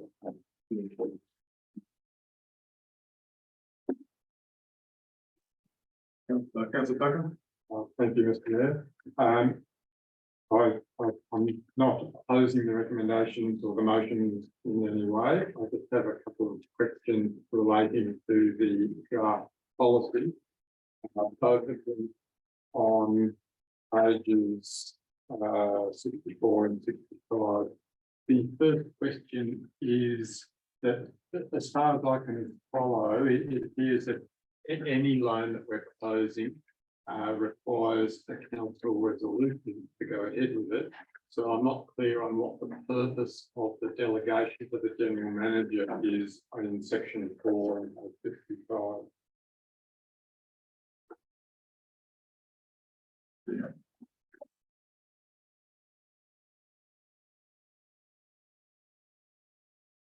Through the chair, I'm just trying to find out what that said.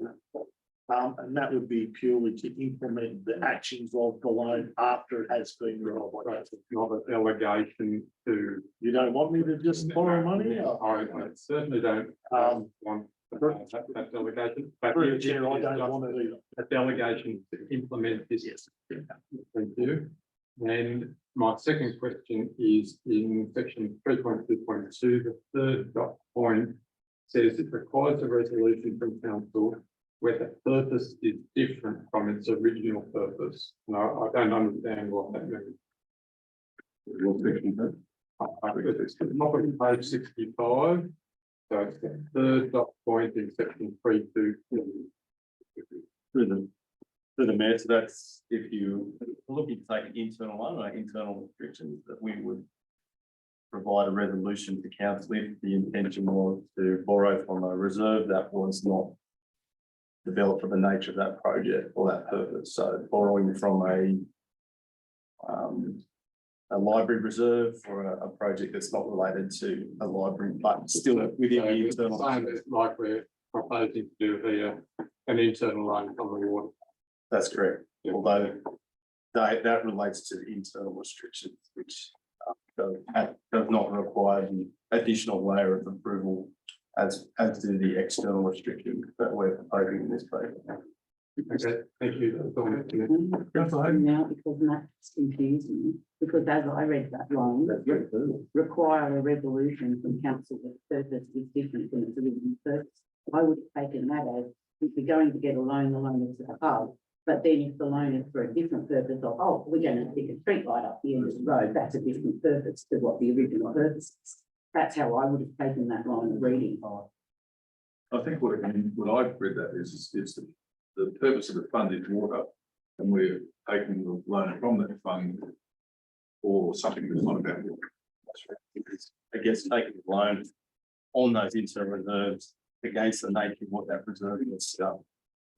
It's it's an obligation that we have that we can't not place in our policy outside the. Councillor Gilligan? Thank you, sir. Maybe I could, and I know it's going to do it, but maybe we could suggest some clarification in that wording. Require a resolution from council where the loan is to be drawn from a reserve that was not originally identified. Is that what we're trying to say? That's because this is an internal, it talked about internal reserve and internal loan. Yeah, through me, that's correct. That section's That's what it's looking at borrowing from an internal reserve, and as you mentioned, that's right where we're changing the intention of that reserve to borrow. That it was not intended. We're drawing it from a reserve that was not the original identified internal reserve. That's correct. I'm happy if someone wants to, if that's a minor amendment. So you just want, what's the amendment you want to just put in the policy? Oh, sorry. So the words in just above 3.3 overdraft. Yeah. Require a resolution from council where the loan is to be drawn from a reserve that was not the original identified internal reserve. Original. I think that's clear.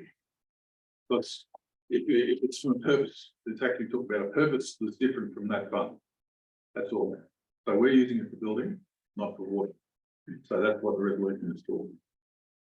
But I thought this was to say, all right, so we've identified that for this loan, we can draw it from the water fund. If you suddenly want to draw it from the sewer fund, we can't do that without a resolution of council. Is that what it's saying? Yeah, and we're doing a resolution, we'll draw it from the water. That's correct. So this policy addresses the treatment of the external reserves and the internal. And in this particular loan for the community hub is coming from the external restriction, which is where the water fund sits.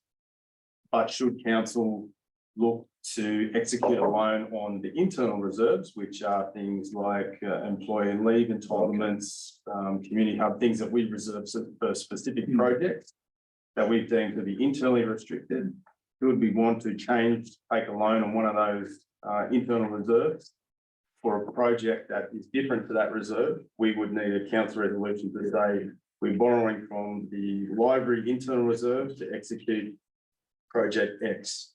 And that is what that sentence is trying to ascertain, that we would need a council resolution to undo that reserve to move that money to a different project. So I've just taken the words that we said, if we change that last dot point, and I think it's only minor, so we can do this, but please tell me if I'm off the mark. Require a resolution from council where the intent of the loan is different from the original purpose of the reserve. Yes. Yeah. That's, I think it's. Well, I'm not sure it's the intent of the loan, is it? It's Well, the intent of the loan, so we're in the internal loans from internal restrictions. So if the intent of the loan is different from how it was originally reserved. So we're So going we to, want to take the employee leave entitlements and use it to buy a car. Like, so it's different, so we'll need a resolution from council to do that. We will not just make that decision under delegation. yes, I'm happy with that. Well, shouldn't it say require a resolution of council where the purpose of the loan is different from the original reserve? yes. Yeah, I think, Original reserve. I think purpose is probably better than intent. I agree with you. Is everyone happy with that minor amendment to the policy? I think that's. I think it should have original reserve purpose. I think reserve could be. Yeah, I agree. We have very good. I think it's great. So we're require a resolution from council where the purpose of the loan is different from the original reserve. So, yeah, purpose is still there. Happy? We made it happen. If you flag it up again, please, Sharon. Lisa, that's what. Councillor Hayden, you can ask your question there. Right, in section 322 that councillor Tucker pointed out, in the second dot point, when we go to our internal borrowing policy where it says execute a loan of whatever for a 10-year term, then on the second dot point, it says be of a temporary nature, that's less than 6 months. So how can we borrow for a 10-year term if it must be less than 6 months on the second dot point? So we may need some clarification or alteration to that statement as well. And Matt, correct me if I'm wrong, but this relates to internal loans. The 10 years relates to external reserves. That says internal loan with a 10-year term, and this states internal loans be of a temporary nature less than 6 months. If we read on the front, where it states should council adopt the borrowing policy presented, section 2, number 2 on 59 says execute an internal loan of X amount with a 10-year term from externally restricted. Yeah. Oh, externally restricted. Yes, that's that's it. Yeah, okay. We're bringing it from one into the other, rather than already being in that other and using it for a different purpose. All right, two different, through the mayor, two different pots of reserve, treated slightly differently. That section relates to the internal reserves, about 6 mil at the moment. You'll get a gold star. Okay. Councillor McKibben. I do apologise, Mr. Mayor, but if we go a third down page 64, first bullet point under external loan, shall fixed interest credit, is that financier? I don't think it's a foncier.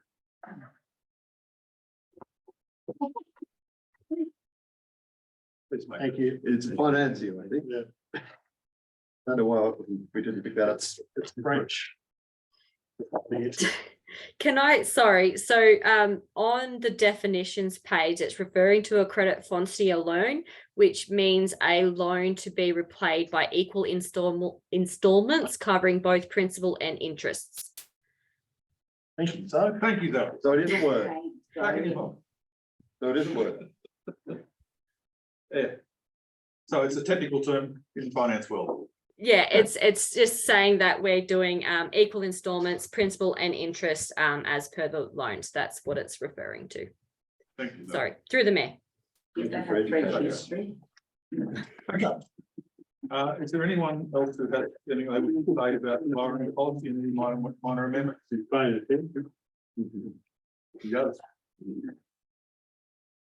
No, I will put the motion, all those in favour? The motion is passed unanimously.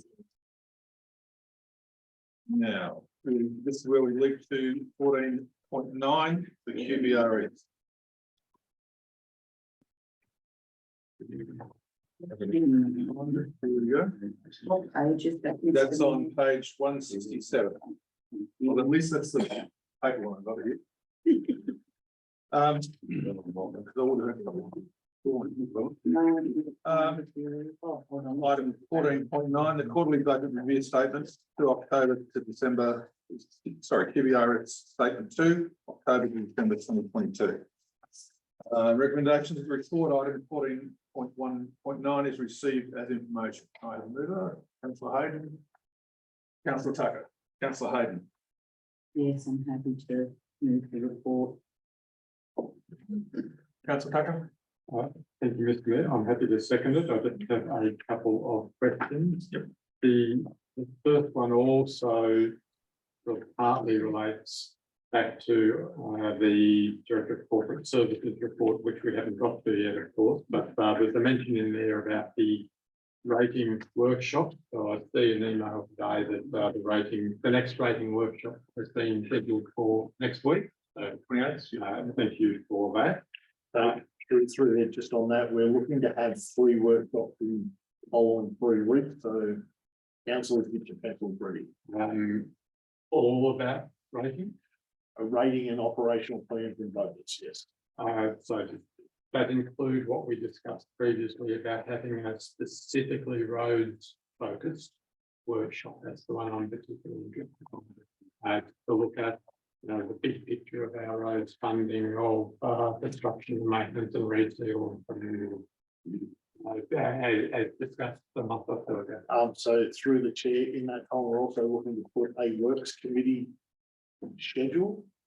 And those things can be talked about within that meeting.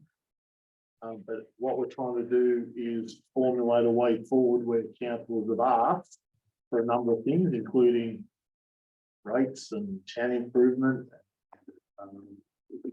Mate caps and revenue, so we're trying to delve into that to get an understanding on where council want us to go in that regard. Yeah. So we will pull those sort of things across as we go through a number of those scenarios over the next.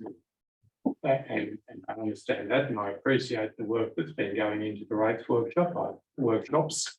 I think it's been really well presented and very useful, and that's why we were looking at something very similar, specifically relating to roads in a more informal context, away from works committee or an ordinary meeting where it's much more needing to speak just on motion, but to have a general presentation and discussion particularly related to roads was my understanding of what you had already agreed. So through the chair, what we might do outside session is to grab you and find out what you want to do, and then try and develop something that meets that expectation. Yeah. I think so, the rest of the council secretary. Well, sorry, when I say you, my understanding is councils. Yeah, because I thought we had already decided to do that. So that's all I was trying to ask was when it's going to happen, because it needs to be well in advance of the budget process. We are hoping to be in budget mode as of after tonight, to be honest with you. Also relating to rating, we did have a scheduled presentation about an evaluation, which has been cancelled. Will that be rescheduled?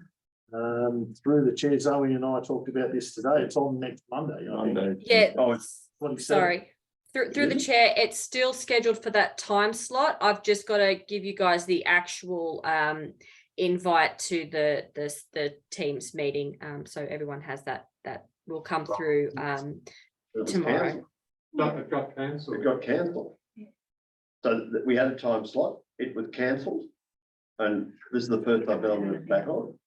Okay, well, It's scheduled for Monday, the 27th. Well, I don't know where. it got cancelled. Oh, okay. Yeah, I think it's- can we get back to the QBRF, please? yeah, sorry. And my one question actually on the QBRS is relates to the CI fund. And I noticed the allocation for street tree planting of a bit over 71,000.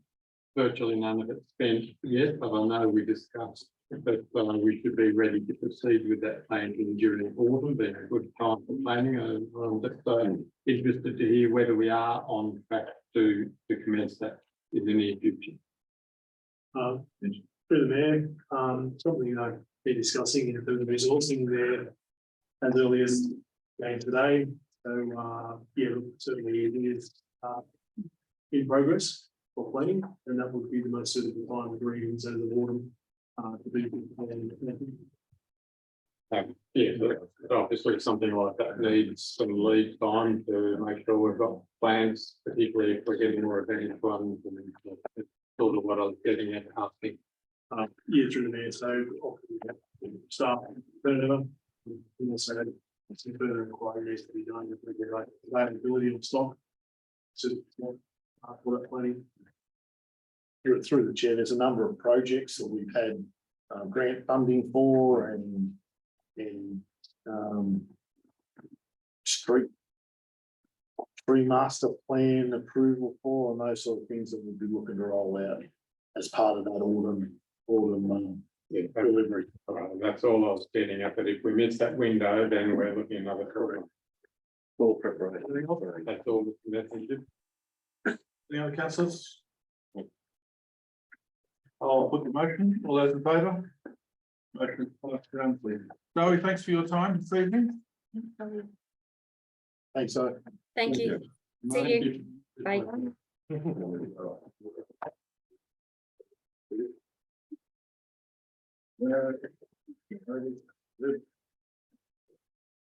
Primitive camping ground, item 13.2 at the showground. Recommendation is that council approve the development application 10/2022 98.1 for a proposed 10-site primitive camping ground at 73 to 99 Ross Street. That's over on lot 3, section 39 DP 58805, known as the Oberon Showground. Development is permissible within the consent under Part 4 of the Environmental Planning Assessment Act 1979. The development is considered satisfactory with regard to the local government. Brackets manufactured home estates, caravan parks, camping grounds, and movable dwellings regulations of 2021.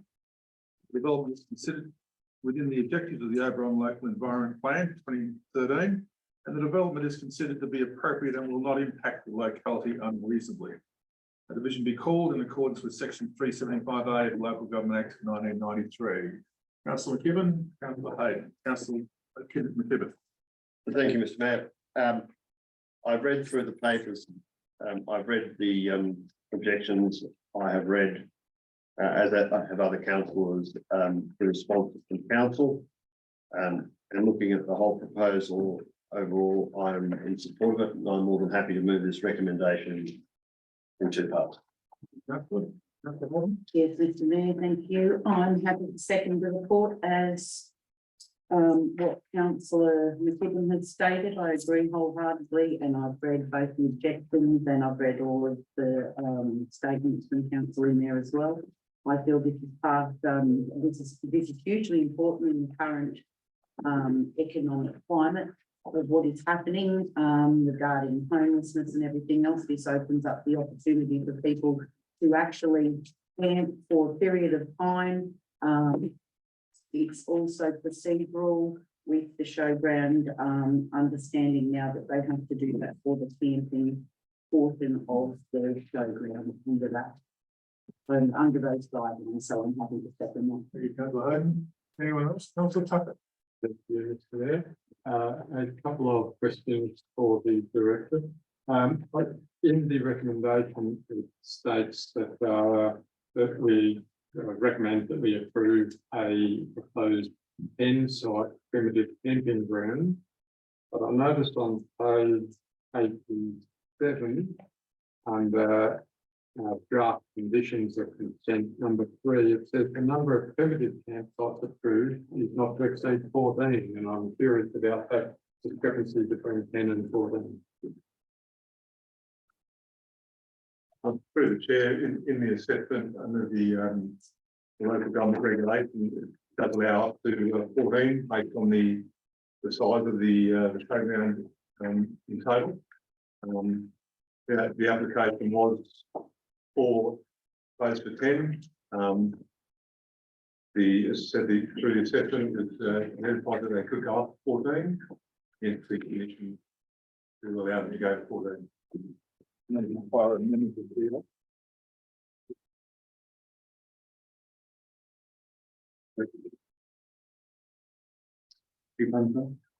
Does that require amendment to the DA if they wish to go to 14? It's just 10%. For the chair, it wouldn't require amendment because we put it as a proposed condition.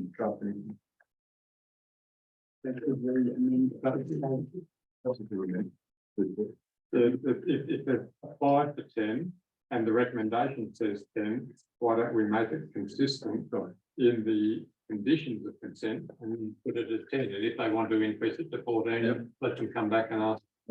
Big pardon, I missed the recommendation being 10, so I agree with you. So we're going to amend the number of campsites livable is 10. It's not going to be 10. What do we I would move that we up the number from 10 to 14. I agree with Councillor Kevin. If there is a recommendation to 14 drinkable lot size, why don't we give them the number and the amount applicable in front, and if any use, well, so be it, but there is permission for 14 should the need rise. Through the chair, I was trying to find, and I can't recall through the statement whether there's a distinction between campsites being caravan campsites and a number of tents. But I can't see any, so based on that, and being the focus of the application, I would suspect 10 should be adopted.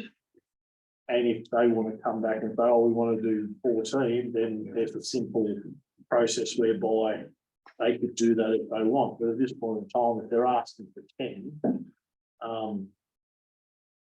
whilst I understand what the manufactured home estate provisions allow for, all to me that would say is that, well, it requires, because they only want 10, if they were to come back and say we want 25 and you're only allowed 14, we could restrict them.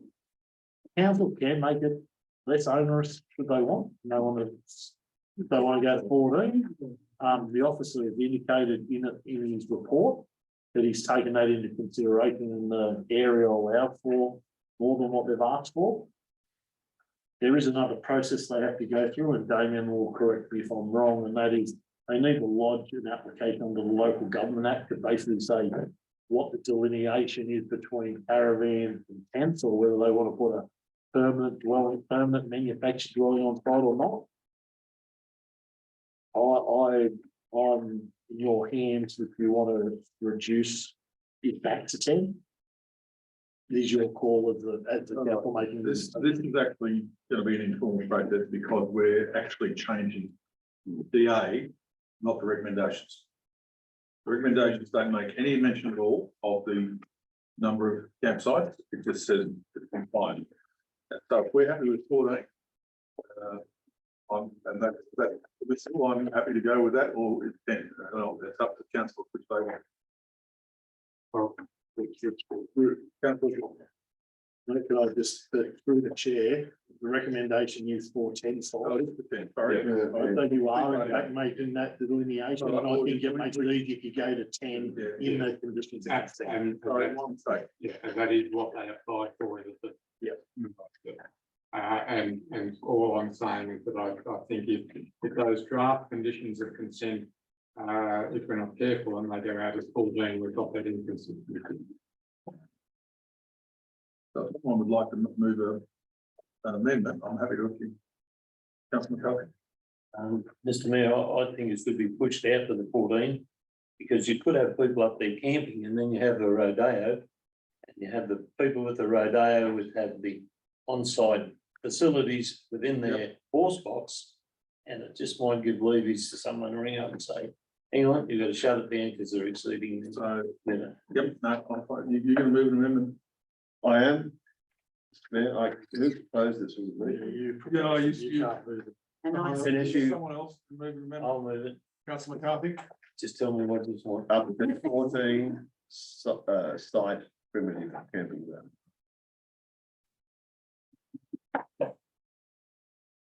All right. So I'll just put the amendment, and that the amendment means, How can we speak on? I'm sorry, so you move it, you're seconding. No, I'm opposed to. You're moving, I'm second, please. If I seconded the first, I can't second the second. Or else, maybe we should say for 14 site. Probably. Oh, yeah. You're happy? I've said my piece on the spiel, I think. Councillor Cranbar, would you like to speak to it? No, I'll just second it. Thank you, Mr. Mayor. I just believe we should stick with the 10 because that's what they. And then if there is a case for where they want to increase it to 14, they can always come back and request that.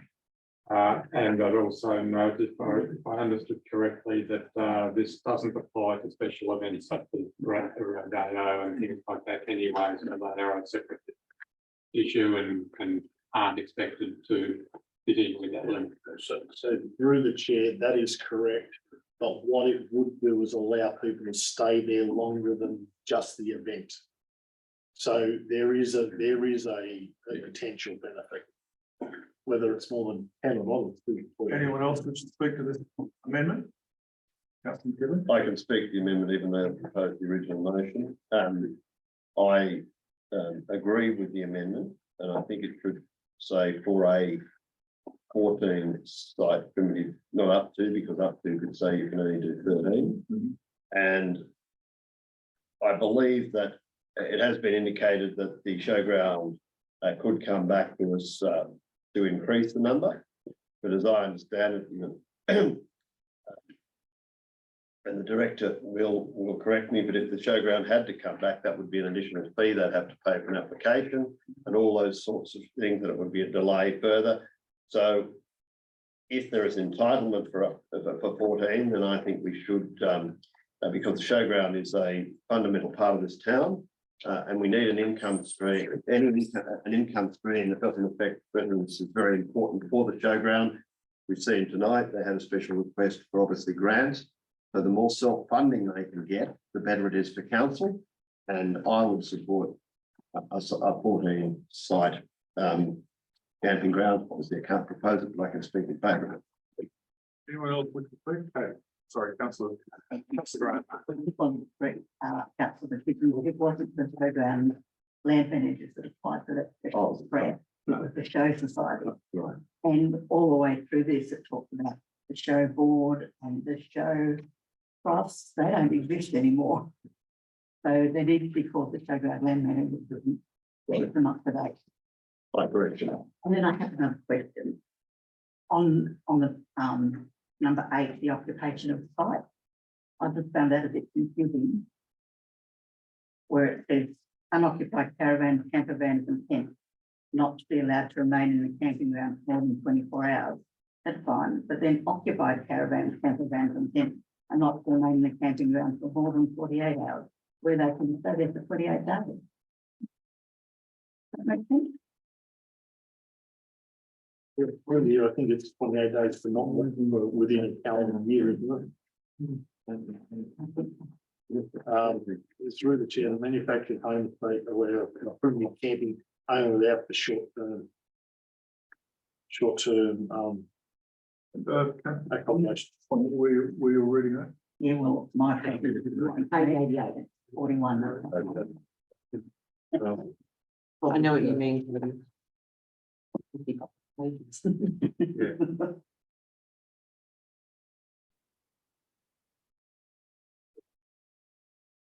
I think that might have been unoccupied caravans for the 48. I can't see that as being occupied, doesn't make.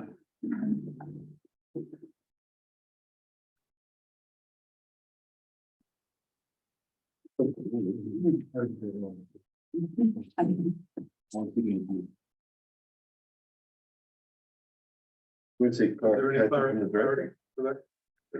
Can you look up the act for that? Through the chair, the condition they could put on the section 68, for the kind of the regulation 2021.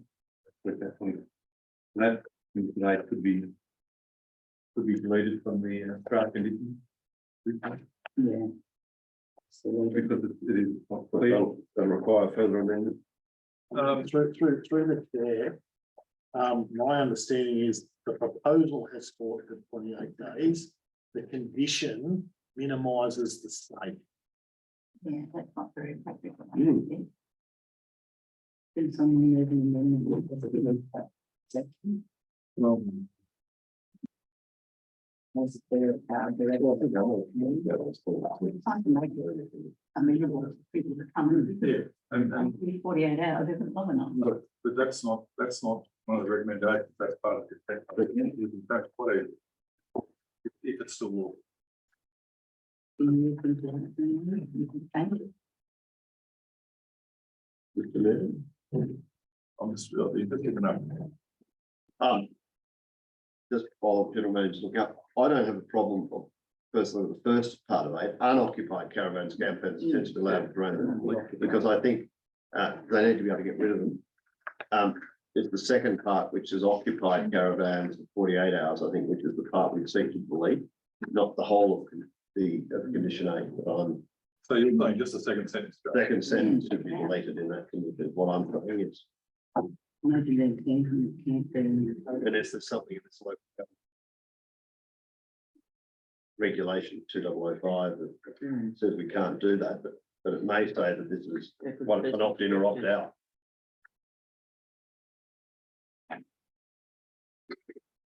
If we just take out that second sentence, does that mean there's no limit on how long people can take? No, No.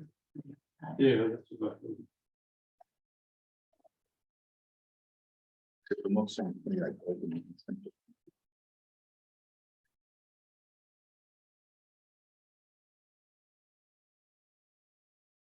Yeah, mate, change 48 hours to 28 days. Yes,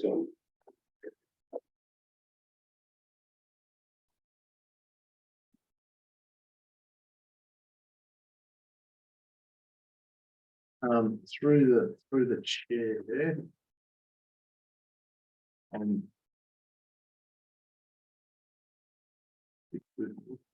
I can sleep on the coming.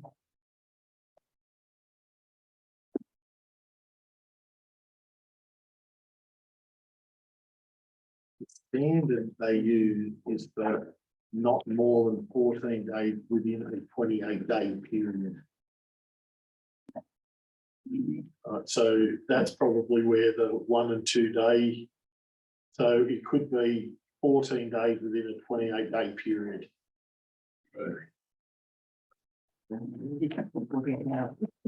that still what they're after. Can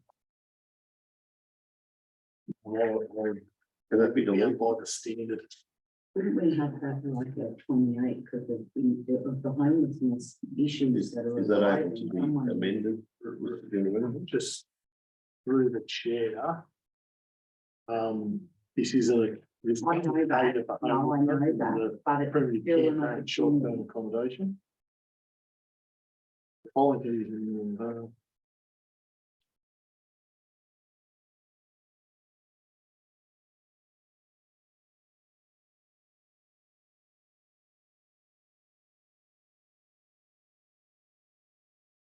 So under the provisions, unoccupied caravan can't be more than 24 hours.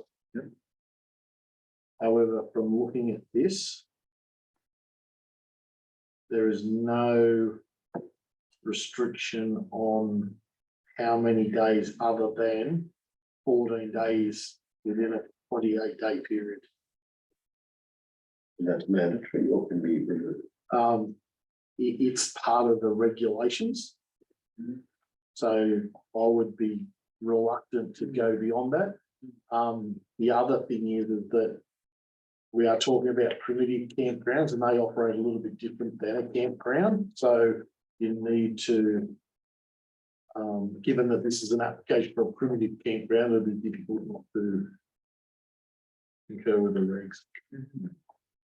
So we leave that second sentence in there and say 14 days within 28-day period, within 28-day period.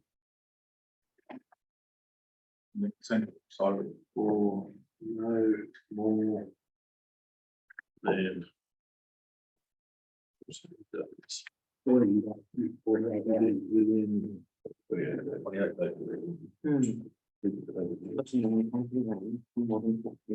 So that doesn't actually affect the recommendations that are being put up. Oh, well, it does, because don't we have to put a bullet point to amend condition 8? I don't know if you just do that as part of your deliberations there. And all the other parts of the recommendation are about fines. The only one we need to do now is put the amendment. And I think we get a mover and a second for that amendment. Yeah, that was 5. It's like 5. And then. All right, now you've both spoken to it. Can we see the wording, please? So That comes in 10 to 14. approve development application 10/2022/98/1 for a proposed 14 brackets 1 primitive camping grounds.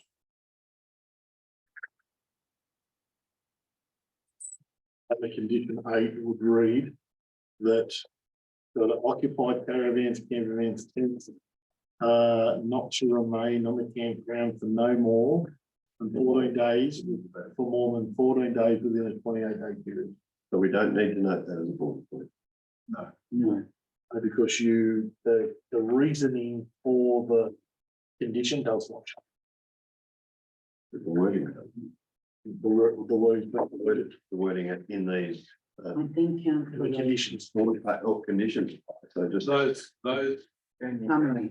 Those items 1, the dot points 2, will refer to what's proposed in the consent document. We just make minor document, made a minor amendment to the. Well, I'm happy it's saved anyway.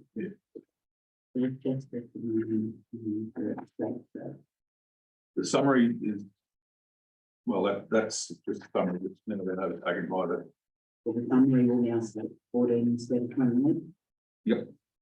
Well, The condition will say, if yes, and then it is reported. all right, so if anyone want to speak to that amendment?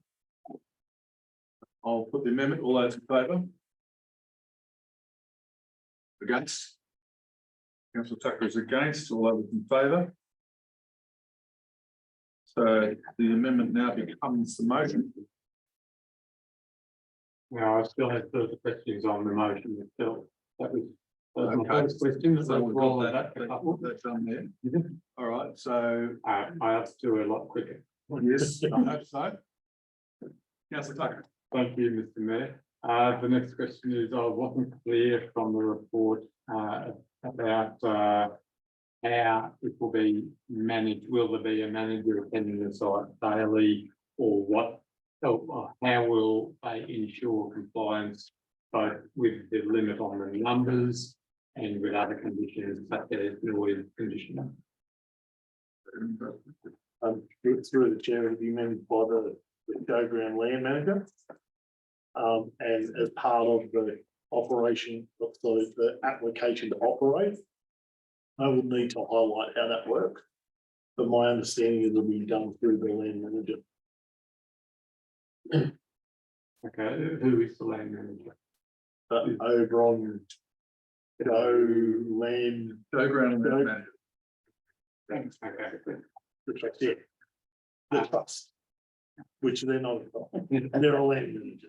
And the one other question was just about toilet and water and shower facilities. I understand it's a primitive camping ground and people are not going to expect the same as they would in a fully fledged camping ground such as Nolan or whatever, but just after clarification on what facilities there will be provided there. There's facilities there, there's showers, there's toilets, both Marlin Street, But close to where the. right next to you. Okay.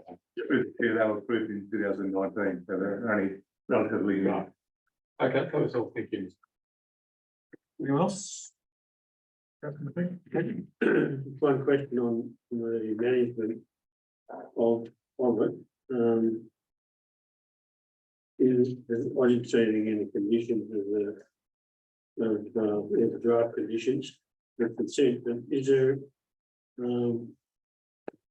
any indication from the land manager that they'll have some kind of information board down there that people can contact them if they have complaints or? Through the chair, if you look at draft condition 913, the camping ground management plan, that would be the request to be included within that in there, and the signage would also be part of that. Whereabouts? Number H. Correction. Condition 13, it's the number of dot points for the. That's not very clear. I took that to be where you could go to camp and to say that this was the area. I didn't take that to be a complaints hotline type thing. But if that's the way it is, that's the way it is. through the chair, can you not very clear at all, condition G? I don't accept that as an answer. Sorry, condition 13G, the complaint management procedure will be included in the management plan. It doesn't say what it is, Gary. That's the question I'm asking. Is there going to be something down there visible so that Brett Smith can go along and say, these blokes were over here last night, blah, blah, blah, I can ring this number. I want someone to come and do something about it. That's the question. I don't think it's clear in any of those conditions there. It doesn't seem to be that important.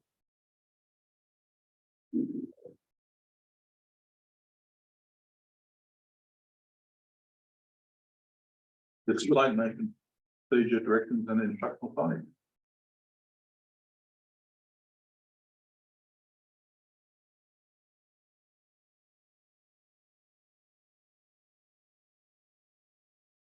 They say that they will, it'll be prepared and submitted to council for approval prior to the commencement of use. Under section 13, under camping ground management. It says prior to the commencement of the use, the camping ground management plan must be prepared and submitted to council for approval as part of the section 68 application.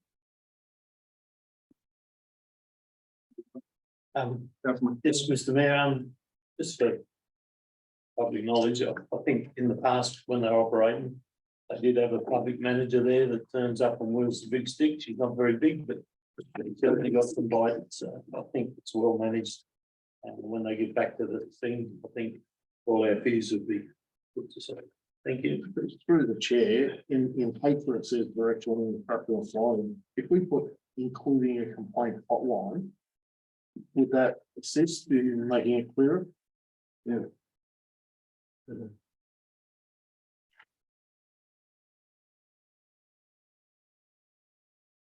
We'll include that. Okay, get that.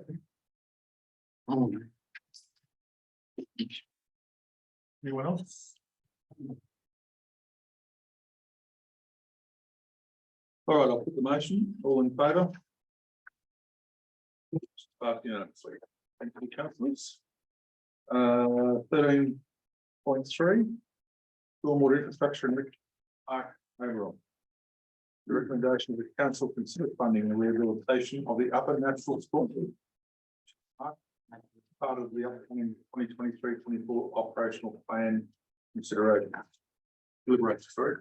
Hayden. Councillor McCarthy. Yes, I'm happy to move the recommendation as long as we have the funding to cover. It just says to go to budget, so here we go. Councillor Tucker. Thank you, Mr. Mayor. Not against the motion because all it is saying is that it be considered as part of our operational plan, and obviously that's the correct process. My query is just about the design itself. I think this is a huge overkill. I think, but a better result could be achieved much more cheaply. On the upper section of that train, one side is already protected by rocks. It's just a matter of doing something very similar on the other side. I don't think it needs gabions and gabion rock and concrete. And I would still like to look at removing a lot of that section of pipe through that park and creating something similar to what we have in Robinson Park, which is a much more attractive park, and it's the only part of that park that ever gets any use. If you ever see any kids playing down there, they're only down the creek, the grass area, and that's used. I don't agree that there is any risk to the sewer lines. Those pipes went in about 20 years ago. Prior to that, it was an open channel for decades. Never any problem with the sewer lines. And in any case, erosion occurs during very heavy flows like we had this afternoon. I went down and had a look. And in those heavy flows, the pipes make no difference at all because the vast majority of the water surge opens anyway. So what I'm asking for is some further information to come back with the cost of a much lower fee alternative of putting rocks only without cavians, without upper channel, and doing something very similar with removing the pipes and creating a rocky vegetated watercourse through most of that. Okay, I think what we should do is actually you sit down with the general manager and convince him that we need to go to do something different. Because the engineer is the person responsible for coming up with a design, and I appreciate your interest. But you need to convince the general manager that something different needs to be done. Now, I'm not saying that. I'd be very happy to Not meet that the now. general manager and the director down there and explain what I have done. So through the chair, what the current recommendation is that we prefer to have that exact conversation. So if we have been resolved, only put a certain amount to it. That's what is, as part of this original notice of motion, council asked staff to come back with a report on how to fix it. The report now says, if you want to fix it, this is what council, not the only fix, but it is the way that council staff have determined to best fix that site, so as we can walk away from it and we never have to deal with it again. The council are in a position to say, well, we think that's a bit much, or under deliberations go, we don't have this much money to fix it, we may look at alternative. And that's exactly what I'm saying. I think there is. Well, you're saying it in detail, and you're trying to change the design without. And that's not the council, but the council is. No, and I wasn't trying to change that at today's meeting. I'm just saying I've asked for some more information to come back on my. Okay. All right, Councillor McEwen. Thank you, Mr. Mayor. I'm propose the first recommendation remain the same, and that there be a second recommendation that council investigate sort of less costly solutions, which could include a complete open channel. Councillor Chairman, I think that's actually implied there with the operational plan deliberations. So that's what the operational plan to do, is look at the cost and the value. And feasibility. It just, if we get to 2023-24 and we don't have that put to us, then we won't know whether we look at that or that.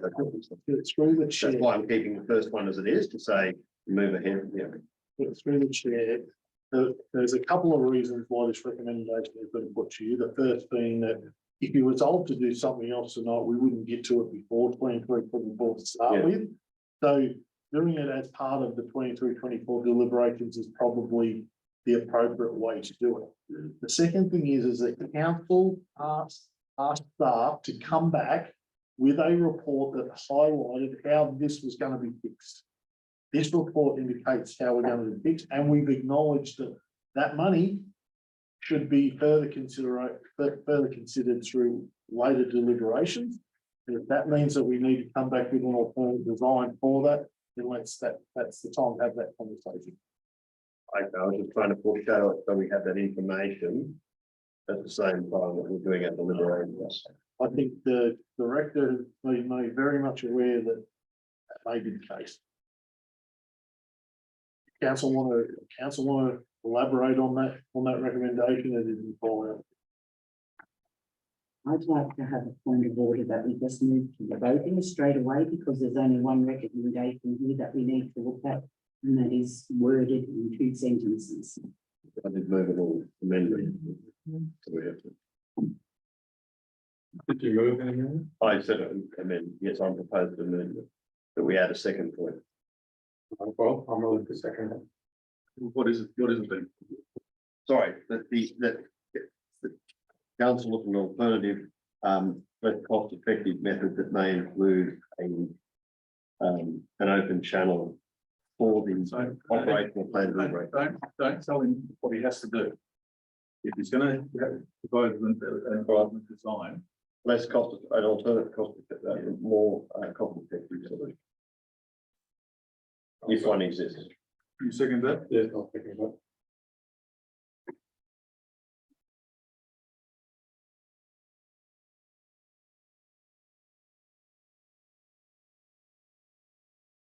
as an ultimate solution.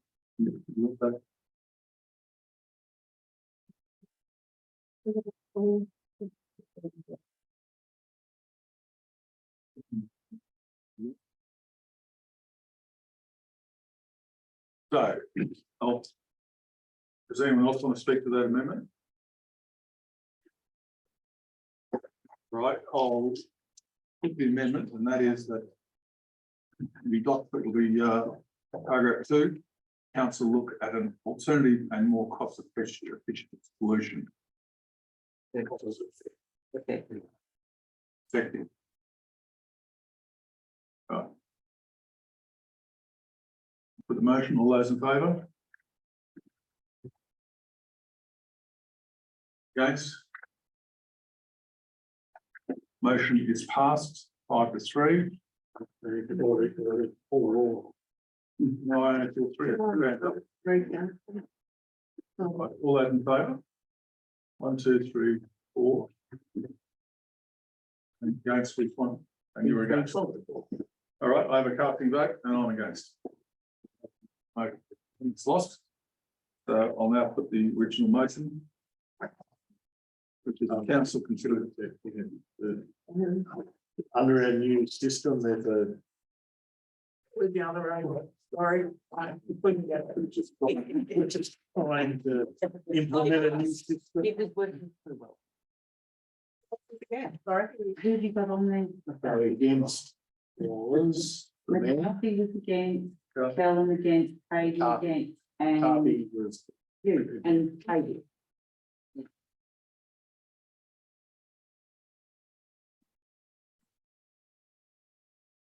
Okay, I'll now put the recommendation that council consider funding the rehabilitation of the upper natural stormwater channel within Richards Park as part of the upcoming 2023-2024 operational plan deliberations. All those in favour? Against? One against? Motion is passed. Can this screen come up retrospective? So we'll get Did it you sorted out. did you not see the screen? Nothing having a go. All right, item 13.4, election arrangements for the conduct of the 2024 local government election. The recommendation is that pursuant to section 296 brackets 2 and 3 of the Local Government Act 1993 in New South Wales, the Act that an election arrangement be entered into by contract for the Electoral Commission to administer all elections for the Overland County. Pursuant to section 296 2 and 3 of the Act, as applied and modified by section 18, council poll arrangement be entered into by contract for the Electoral Commissioner to administer all council polls of the Overland Council, and pursuant to section 296 2 and 3 of the Act, as applied and modified by section 18, for the constitutional referendum arrangement be entered into by contract for the Electoral Commissioner to administer all constitutional referenda of the Overland Council. Councillor McKibben, Councillor Hayden. Councillor McKibben. Thank you, Mr. Mayor. I think we have little alternative in relation to this recommendation. We're budgeting for the amount, so I think we have to proceed. So I'm more than happy to move the recommendation. Thank you, Councillor Hayden. Yes, happy to second the recommendation. Fellow councillors. I'll put motion, all in favour? Motion's passed. Unanimously. Section 356 donation request. Recommendations that council endorse for $1,500 from the donation fund to the Overland High School to assist with travel for arts and cultural programs across the region. Do I move to a second, please? Councillor Hayden. Councillor Kemba, Councillor Hayden. Yes, I'm happy to move the recommendation. I think it's extremely important for school students to have access to arts and cultural programs, so I'm happy to endorse that. Thank you. I'm happy to second it and I agree with Councillor Hayden. Anyone else wish to speak? No, I'll put the motion, all in favour? Passed unanimously. The Connell Recreation Ground, the relocation of the water bore filling infrastructure.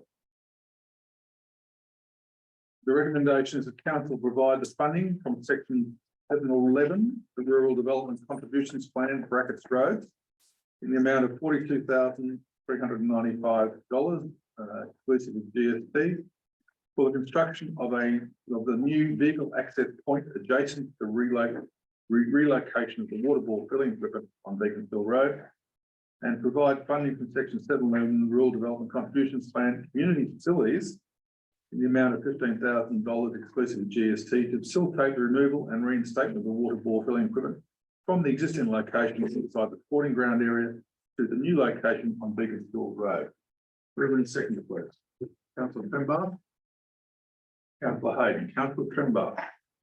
Yes, I'm happy to endorse the recommendation, to keep us moving along with our wonderful recreation ground that is very, needed now that we've won the Fish River Cup on Sunday. So the next game in February 2024 will be at the. I'm happy to second the recommendation. It's a requirement that the ball needs to be moved so that it's easily accessible, and I look forward to the cricket match in 2024. Thank you, Councillor McKibben.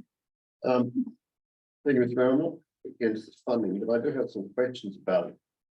When the O'Connell community did their original concept plan, and then we did the more detailed plan, my understanding was always that this water bore had to move, and that's why we actually we said that we needed to indent the fence to allow for an area for vehicles to access, and we did that when we put the our wooden fence up.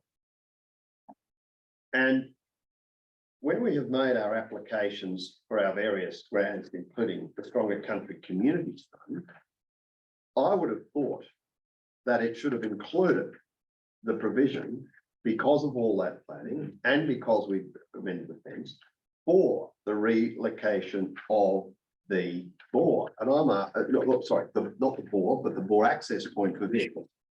I'm a bit confused that that wasn't allowed for in any of our grant applications. I can answer that purely and simply, the grant approvals would be for the master plan. Not all of them. All of them. I wouldn't think they were. We've only made some more recently. Through the chair, that is not the case. The master plan was approved after the funding had been provided to council. Not when, but the most recent grants, I thought were done after, I'm pretty sure were done after the most recent one. Through the chair, the recent grant is for the grandstand. That was for a specific use which related to But what about women in sport. the car park one? That was part of stage 2. And I thought that was because we had to have the master plan to know where the car park was going to be and everything, so we built on that. Through the chair, I'm more than happy to provide council with a timeline of when the events were compared to the master plan being. But it doesn't form part of the relocation of the bore and the external roadworks required to formulate that indent are not part of any of the grants we've received. No, council made its own decision in relation to the indent, but that's part of the matter.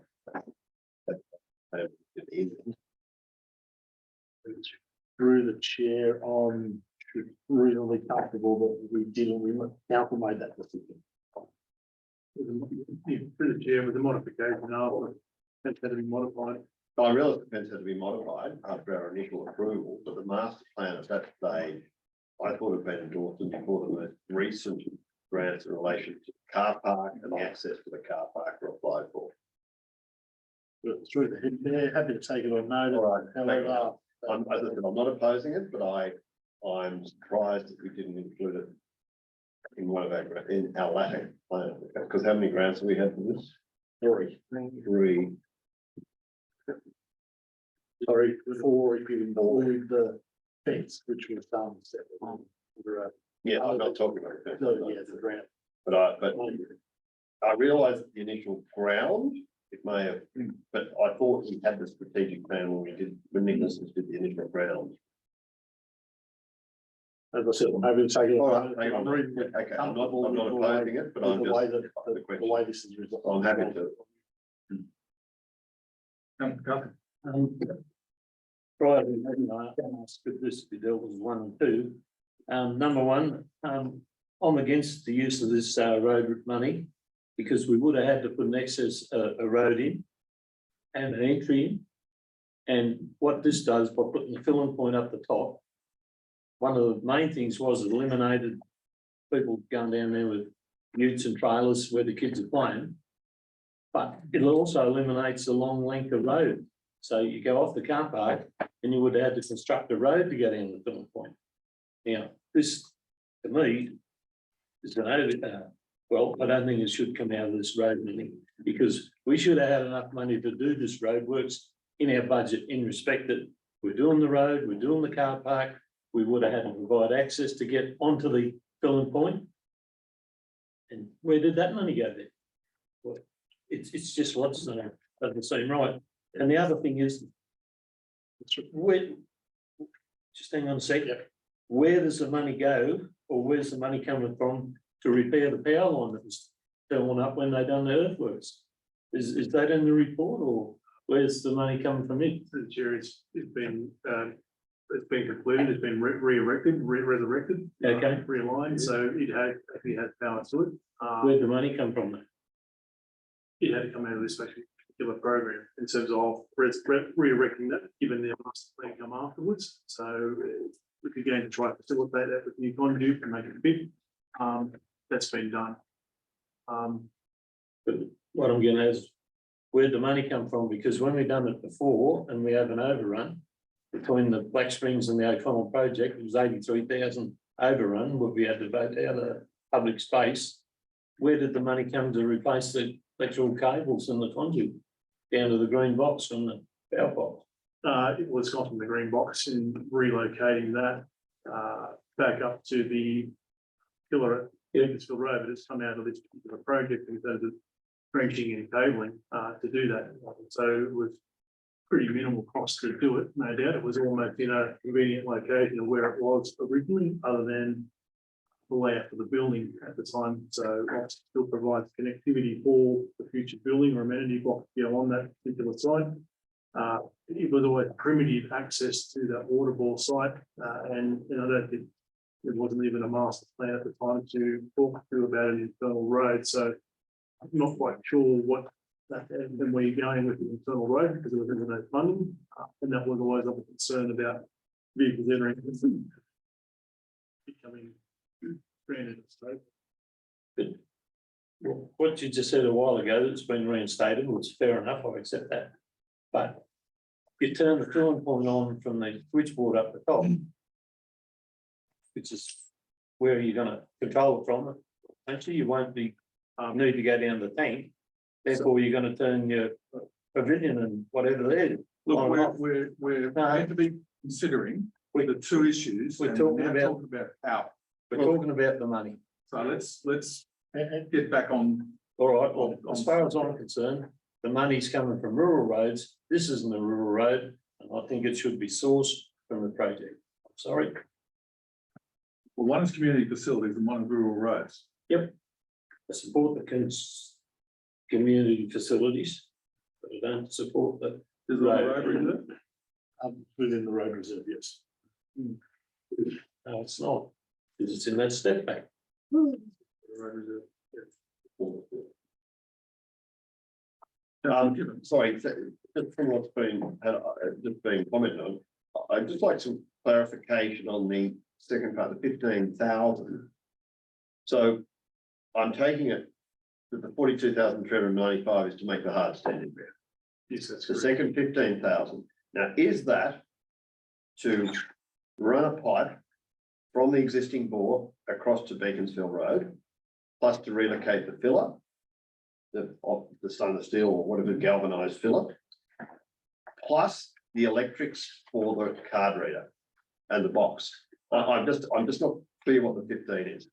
Through the chair, what $15,000 is, that there'll be a loop main around the actual sporting field. There will be a pipe come off that loop main on the Beaconsfield side, coming up to provide then for the infrastructure uplift of the existing site to Beaconsfield Road, connect to that.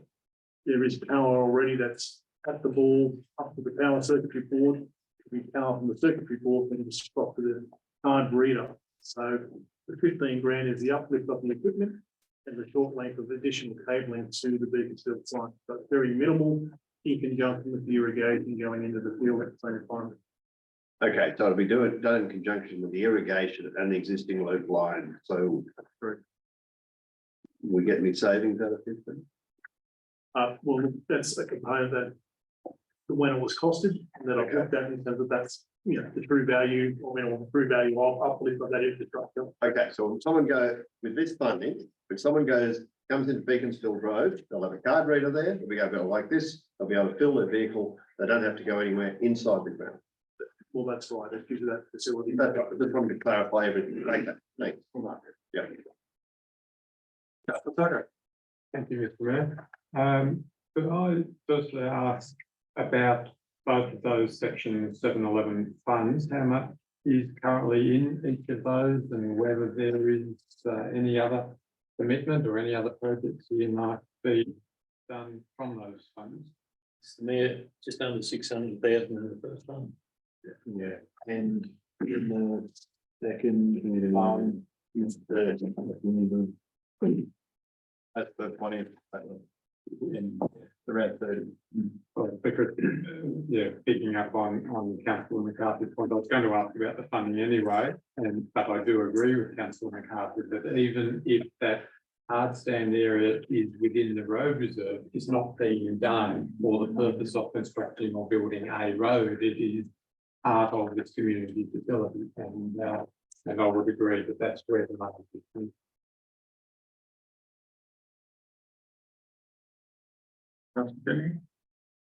Yeah, a couple of questions, Mr. Mayor. Firstly, on item 1, or point 1, there's an attachment comes in the Nicholson project as the tax invoice for the 42,395. Which is all well and good, but there's also a purchase number attached to it, so I'm wondering if we already ordered it, it hasn't been approved by council. The purchase order number 17167. Yeah, certainly for the chair, you can see evidently that it's been actually put in, and I've stated throughout the report, the reasoning and the benefits of putting that in at the same time. Through utilisation of some of that grant funding, but re-establishing that at a later date, through this particular process. So yeah, that is correct. So we're actually spending money that hasn't been approved by council. Ordering stuff before it's been approved by council. Well, Is that correct? That sounds like correct. yeah, for the chair, that certainly has been the case that I've facilitated the access point at the same time the machinery was present on site to. I think that'll be right. Second point. There's no. We've got a vague or some kind of description of what they're going to supply for the 42,000. And following on Councillor McKibben's question, but there's nothing in the report to say what we're spending 15,000. 15,000 is a round number. You know, it'd be interesting and probably informative to know how the report writer come to that figure. The explanation we just heard was that it's all minimal work. So I think Councillor McKibben's question of whether there's any savings is quite relevant. But it's just hard to approve this recommendation when it's outside council policy to order something that's not approved by council, and there's no detailed description of the 15,000 that we want to spend. That's just the observation that I have. Through the mayor, yeah, certainly as part of the grant funding and irrigation being one of those line items for installation. At the field, for the watering field. The quotations that were asked from numerous suppliers, and again, the supplier from Bathurst is where we've got to a point of revision in what was quite an exuberant type, quite an elaborate type irrigation system. And looking at that down was also to be inclusive as options to relocate in conjunction with council's motion, then to relocate the existing water bore service. So as part of those costings, the uplift of that, particularly all those facilities, including the card reader, did form part of a quotation from one of those providers, and it's where this information within this report has come from. Thank you. May I have a question or statement? You want to speak? May I speak? By all means. Yeah, I think I need that. You're second. I seconded. I'm happy with this report because there's been lengthy discussion during the end of last year. Councillor McCarthy and others asking for the relocation of this 4 section for quite a while. And I can see a tax invoice here. It's just a tax invoice for work that's been done. So I don't know why we're all sitting here time wasting. I think we need to just get a good vote on it and get it done. Okay.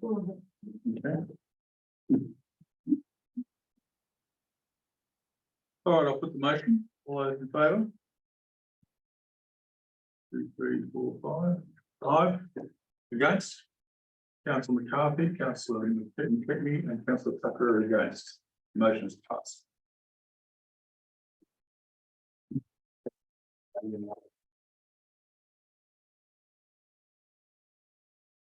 All right, item 13.7. Clearing and grubbing and mulching services open tender. The council nominated the open tendering method as prescribed in accordance with clause 166B of the Local Government Regulations 2005 for clearing, grubbing and mulching services for the period of 3 years from the 1st of April 2023 to the 30th of June 2026 to assist in the delivery of the work in accordance with tender 2023/1. Upon completion of the mandatory 21-day tender period, a further information report will be provided to council for award of the tender determination. Councillor Hayden. Councillor McCarthy. Councillor Hayden. Yes, I'm happy to move the recommendation. Councillor McCarthy. The recommendation's pretty broad. It's just over a bit of common sense as usual. We use our own mulches where we can. Councillor McKibben. Thank you, Chair. I just, it's not absolutely clear from the report, that the second paragraph of the commentary on page 109 alludes to it. To what extent is that, we obviously purchased a mulcher head for an excavator to be used along our roads. To what extent is that being fully utilised? Through the chair, So there are a number of roads that, a number of community members have raised the fact that they have seen where it's been used and asked where it's going to go onto their roads, but just wondering, with all the resources being put out there, is it actually sitting idle at the moment because we just got so many other things to do? through the chair, look, certainly has been a battle, I suppose, with resourcing and recruiting, no doubt about that. With many projects, however, it has been heavily utilised in that road of recent time. It's about to be shifted again to different varying roads, like the Titania, Peters Bill, and a few others. Again, with some of these larger projects, there has to be grubbing and clearing works ahead of road works to be able to be undertaken.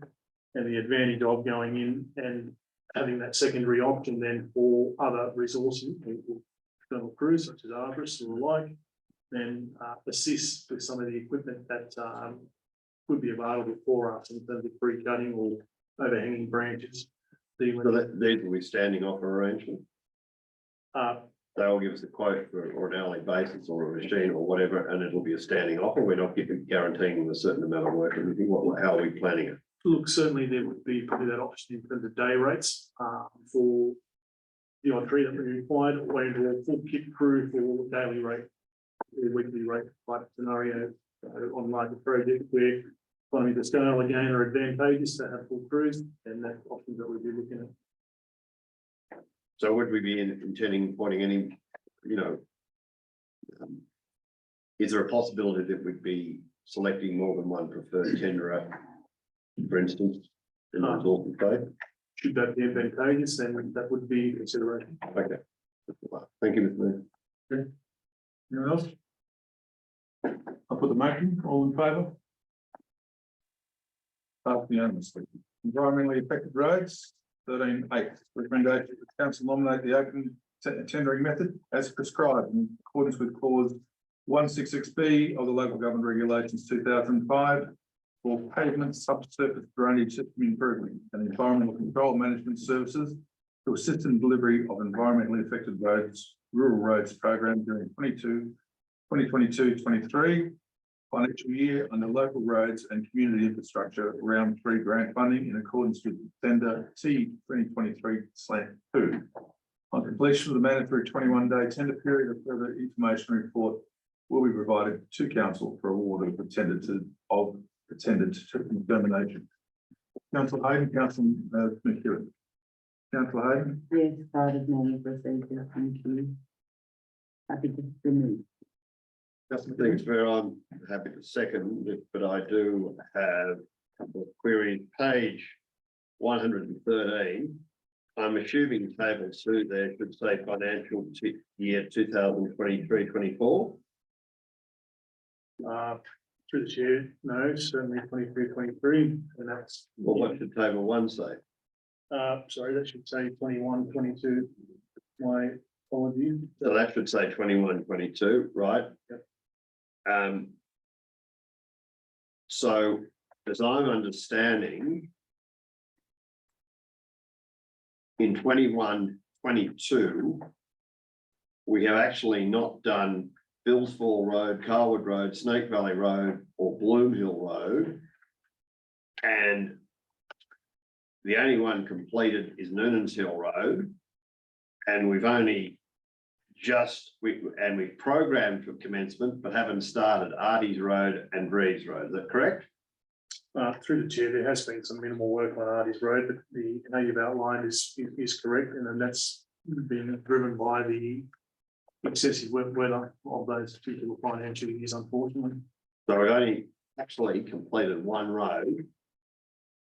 And Yes, that's correct. And we've got this huge bow wave of work to do in 22-23, which is to the 30th of June. So on the basis of that, are you confident by engaging 1 or more contractors, and I'm assuming again that it may be more than 1 if we've got to do 1, 2, 3, 4, 5, 6, 7, 8, 9, 10, 11, 12, 13, 14, 15 roads that haven't even been started. And 3 that have, well, they're programmed to commence, or they're partially completed, the other 3. What chance are we getting, but on the basis that it's going to take a couple of weeks to get a week to send the tender out, a couple of weeks to assess the tender, then come back to council in March for approval. I'm assuming you'll get it back by March to approve the selected tenderers.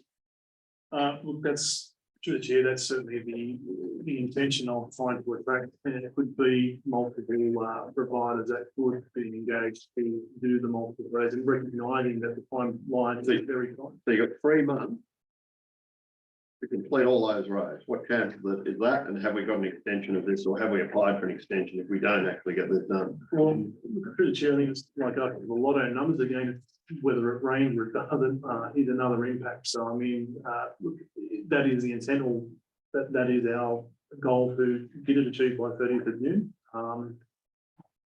My question is, should we be asking for or seeking an extension now? Because I don't see how we're going to get all that work done. I mean, I'm not the operator. No. I'm looking strategically at this. I'm just doing the figures. Again, that is also being asked of the funding authority to look at the extension. And through the chair, I could be wrong, but I think that this program needs to be completed by December 23. But I can take that up. I just have a feeling, I think this funding need to be outlined by December 23 rather than June. Okay, it could very well be, I can't see, totally agree that I can't see that in here, And I just assumed, I was getting confused by the table. I wasn't sure, as I said, I wasn't sure if it was 21, 22, or 23, 24, or what it was, so, yeah. Okay, but all right, if we can clarify that, I absolutely understand why we need to go to tender, but I suggest that again, we include the words in our request for tender that allows us to select one or more tenderers and all that stuff that I've provided or it's been looked at before. Because it gives us the maximum option. Yeah, I'm in favour of the resolution. Anyone else? And that's second. Anyone else? All right, I'll put the motion. All those in favour? It's passed unanimously. All right. Reports of information, General Manager, the activity report, February 2023, recommendations that item 14 to receive the information. Councillor Hayden, Councillor Gibbon. Well, Councillor Hayden. Yes, happy to receive the report of information, further recommendation. You. Gibbon.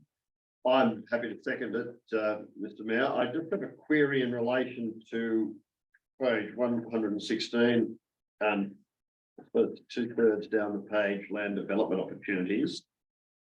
I was getting confused as to which grant or which unsuccessful grant application we were talking about, because when I went to grants, page 151D, it talks about a grant being unsuccessful, and I assumed it related to this grant.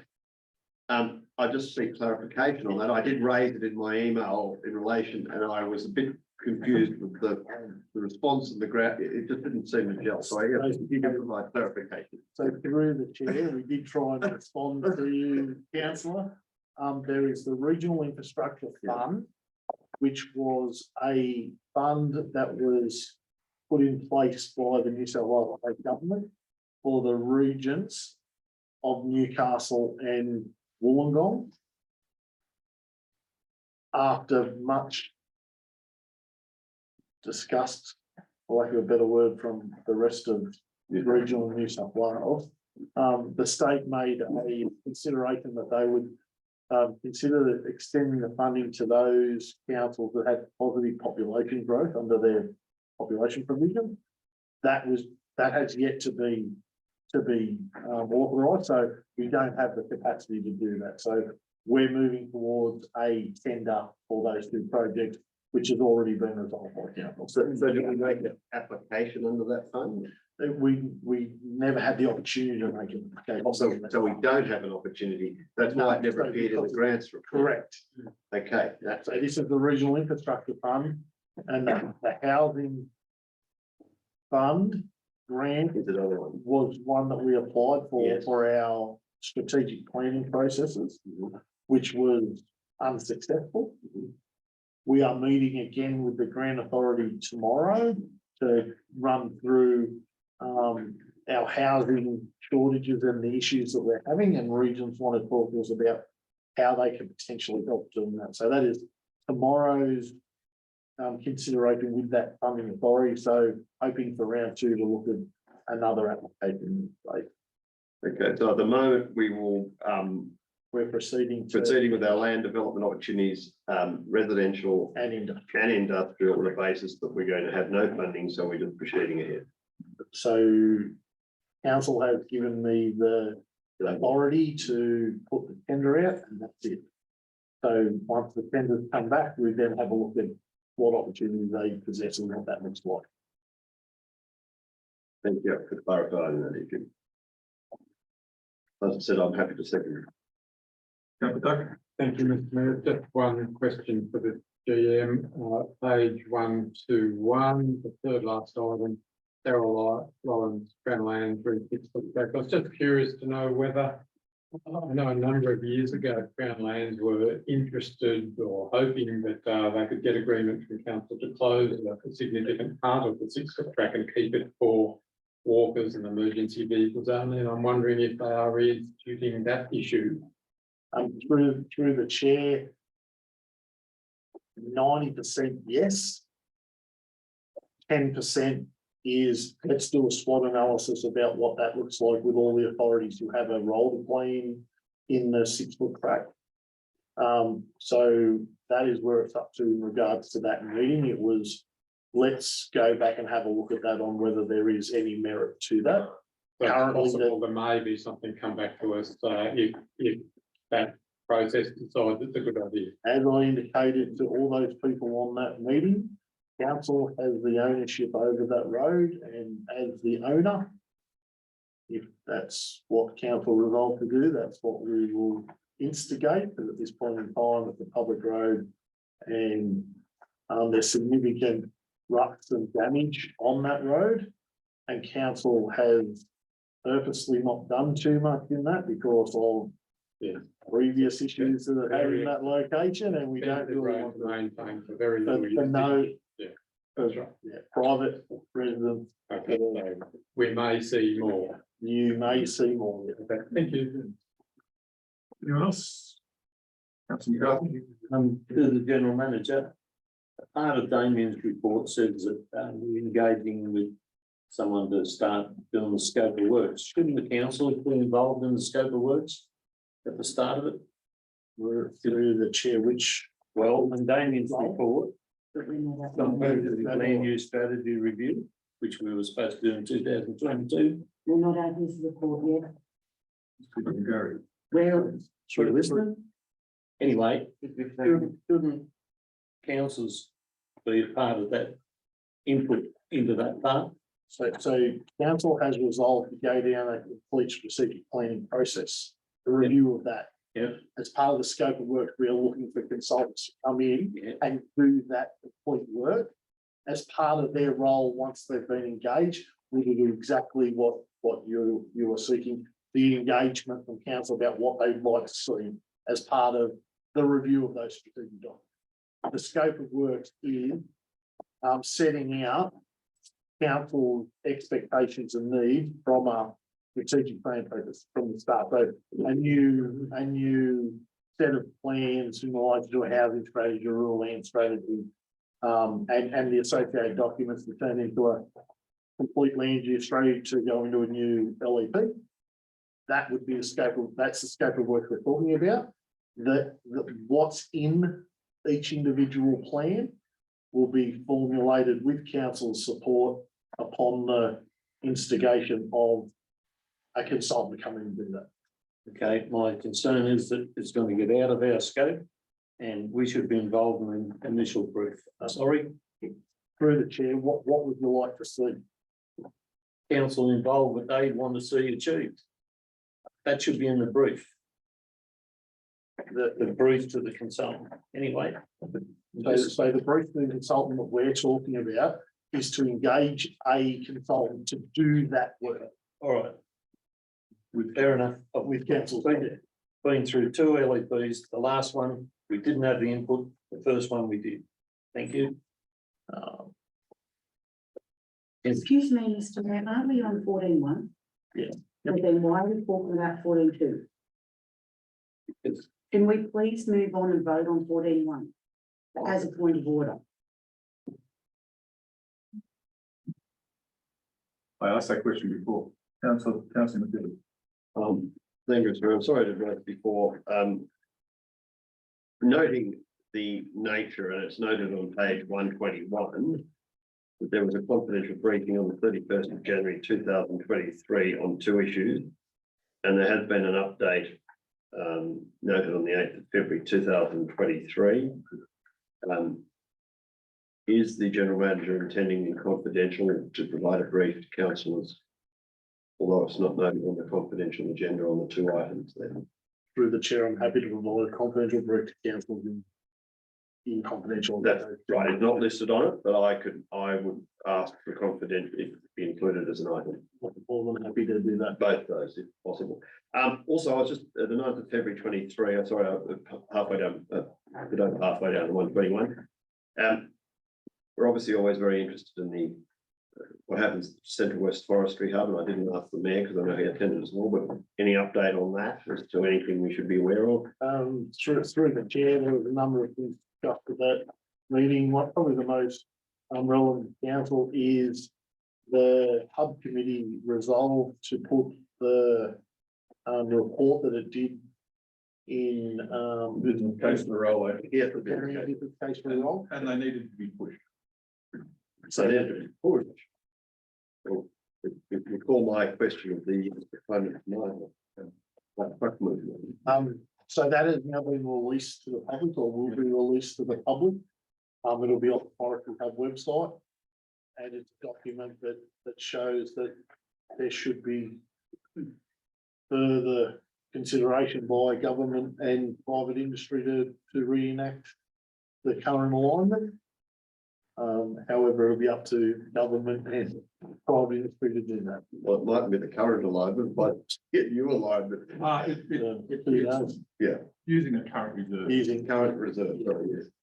Oh, that's good, so, I was interested to hear that, so that's actually what I was asking, if there was anything movement on that. Because With council, we can probably take that and put it in the portal.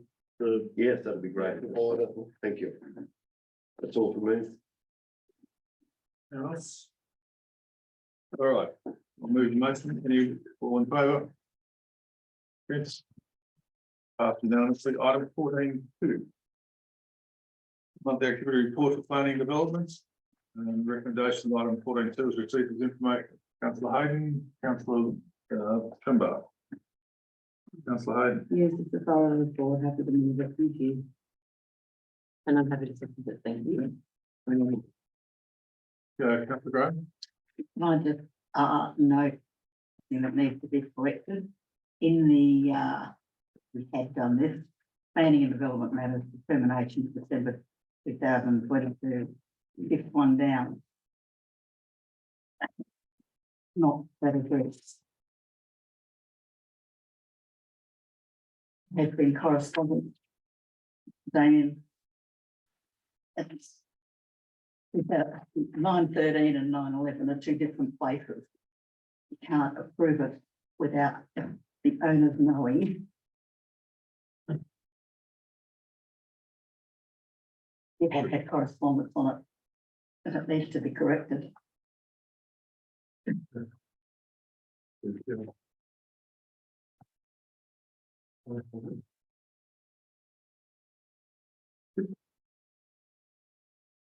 Anyone else?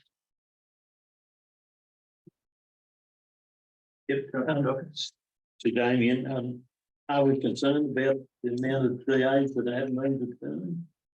There's a massive amount there, isn't there? There's no outside help. We can engage. Through the chair, we do have a planner who does assist us from time to time. We've been through them as best as we can, as quick as we can. Some are more detailed, some are, it can be seen at the top. The clock's been stopped because of extra information being required. And I understand that. You go to the last column. And that says determinations on date. There's still a lot there that haven't been determined.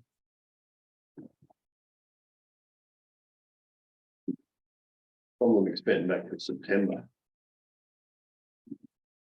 Anyone?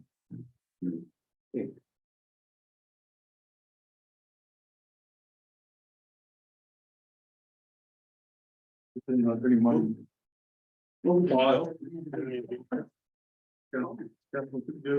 was just saying that I think the worst one is the bottom of page 124, 13th September 22. Then there's a couple in October that there's obviously commencement date, December. So we're still in arrears. It seems to be improving. I suppose that we appreciate from the director just an update of how we're getting for a 6-week period. But through the chair, is the commencement date, does that doesn't necessarily mean that the clock's been started, Damien? Or is it the date when it has started? That would be when it has started. Yeah, it's the lodgement date and then the commencement date's the date, as it was explained to us when we had. Yeah. Noted on a couple of those, I'm happy to change those up. I think it's, yeah, as I said, I think it's better than it was. There's one September and a couple October. In December, so. Going through our consultant, sometimes is not necessarily updating the spreadsheet. Oh. As possible, but you don't. But sometimes they can come across. But generally, they said, we're looking at that. Okay, thank you. The director for what makes the work has been denied it. Right, anyone else? No, All right, I'll put the motion, all those in favour? Motion's passed unanimously.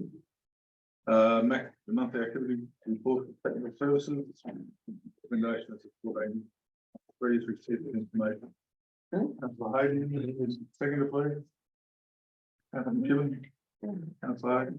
Yes, I'm happy to move the report, and I know that there's been a lot of work going on, and it's good to see, and the community's very pleased with a lot of the work that's going on in the system. Yes, I do. Councillor Gibbon. yes, you can certainly see the amount of work that's being done, obvious from the report, and we've had a period of dry weather, so apart from tonight, are we happy that most of our projects are on track as outlined in this report for completion on the dates? Through the chair, to the current date, there is no issues with a lot of these projects. The only one arising, as I said in that report about environmentally affected roads. Yeah. Probably the main concern that I'm going to get to say. Thank you. Councillor Tucker. Thank you, Mr. Mayor. Just a couple of questions on page 132 related to the Hill Road reseal. So it says in contractor engaged to complete 6.5 kilometres of reseal, and the funding by resolution for this was 500,000. Now, my recollection was that the resolution said 8 Ks rather than 6.5. So I'm just querying that discrepancy between the distances to be resealed and also as part of the same question, even if it's 8 Ks, that shouldn't cost 500,000. I'm wondering if we have a program in mind that's any balance. Through the chair, originally based on the spray seal design and the condition of some of that pavement, the recommendation from Mahogan to do it code all of that section, and also I need them to pull back in relation to line marking, which wasn't accounted for, is my understanding from the technical services manager. So it did reduce the scope down a little bit, of course. My understanding is that the extent of the work has been done for the allocated money. So 6.5, and that's pretty much spent the whole 500,000. yes, that's correct. It's a relatively wide carriageway. Thank you. My second question is that that same resolution, we also allocated 200,000 to upgrade causeways on Bailey's Lane and Bull Creek Road. I'm just wondering whether we have commenced the hydrological assessment and the design for those two crossings. Yeah, through the mayor, certainly speaking to the service manager again today, he has been in consultation with different options for that replacement structure for Bailey's Lane. So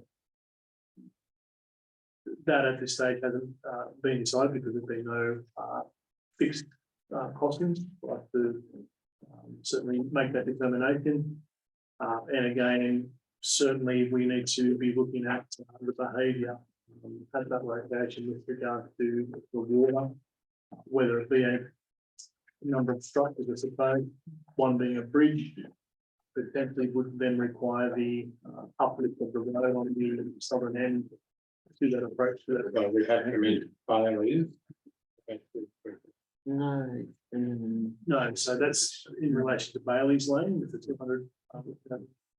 well, my recollection was that, we allocate 200,000 and, said it was to look at and hopefully have enough to improve others and to improve. And again, certainly going through the processes, if the money or the funding permits, that will be certainly an undertaking, but let's get that. Well, let's get that costing back to see where the Bailey Lane one leaves us, and then certainly that'll put us in a better stead to then definitely review for to.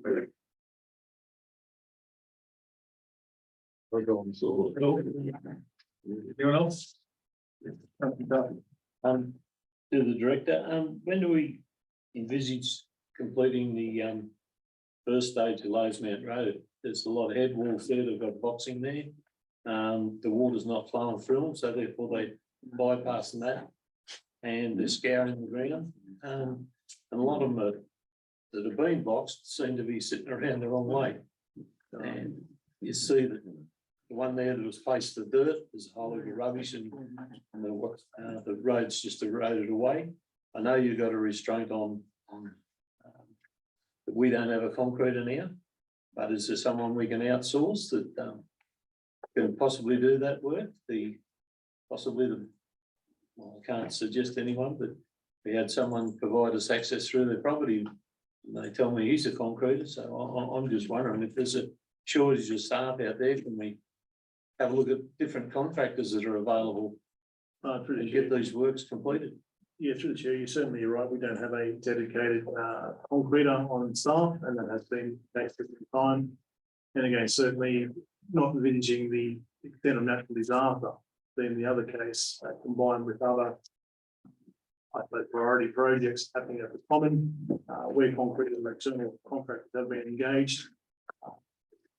And again, exhausting both local and outside of Oberon contractors has been, I suppose, a limiting factor wherein I do understand your point where scouring probably has occurred from those excessive rains. It's not to the detriment of the road. Yes, there is form work there, and again, getting commitment from some of those contractors has been challenging at times. So haven't forgotten, certainly it is on the card, and again, not with the getting it to the detriment of certainly where we've had to build bigger head walls further down the road to allow or facilitate road construction on the bottom end as Lowe's-Mount Road. So as I think I previously said, I'll give you my guarantee that they will be undertaken, but by which contractor to be determined. I expected the other road works and it looks good down the bottom end, but like I say, the other one we thought was scheduled, reported that it was complete, but it looks like a lot of their head walls are around the wrong way to take a rapid flow of water. And like I said, in one spot where you put the guide post back in, above there, it's scouring the road, and it's just important the roadside is the road. Anyway, thank you. Through the chair, could I just get an update on the pathway at O'Connell? Just make pathway, we put funding, where we're at. Which pathway? The pathway, the western side of the O'Connell Road, direct ground to the Bishop Bridge. What did we have? We have no funding. I thought we said that. No, through the chair, there's enough application been made, and yet to be determined, but certainly it's in progress. I confused Lauren by turning to the wrong page. You may have something more than we do. All right. Anyone else? Motion, all those in favour? Unanimously.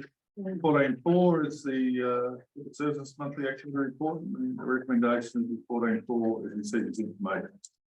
Councillor Hayden. Councillor Tucker. Yes, I'm happy to move the recommendation of the report, and there's been a lot on, and it's a very thorough report, and it gives the deep coverage of what has been happening towards the end of the year and without end of the review. Thank you. Councillor Tucker. Thank you, Mr. Mayor. And I asked my questions earlier when we were talking about the report, so I have no further questions. Thank you. Anyone else? I'll move the motion, all those in favour? Passed unanimously. you.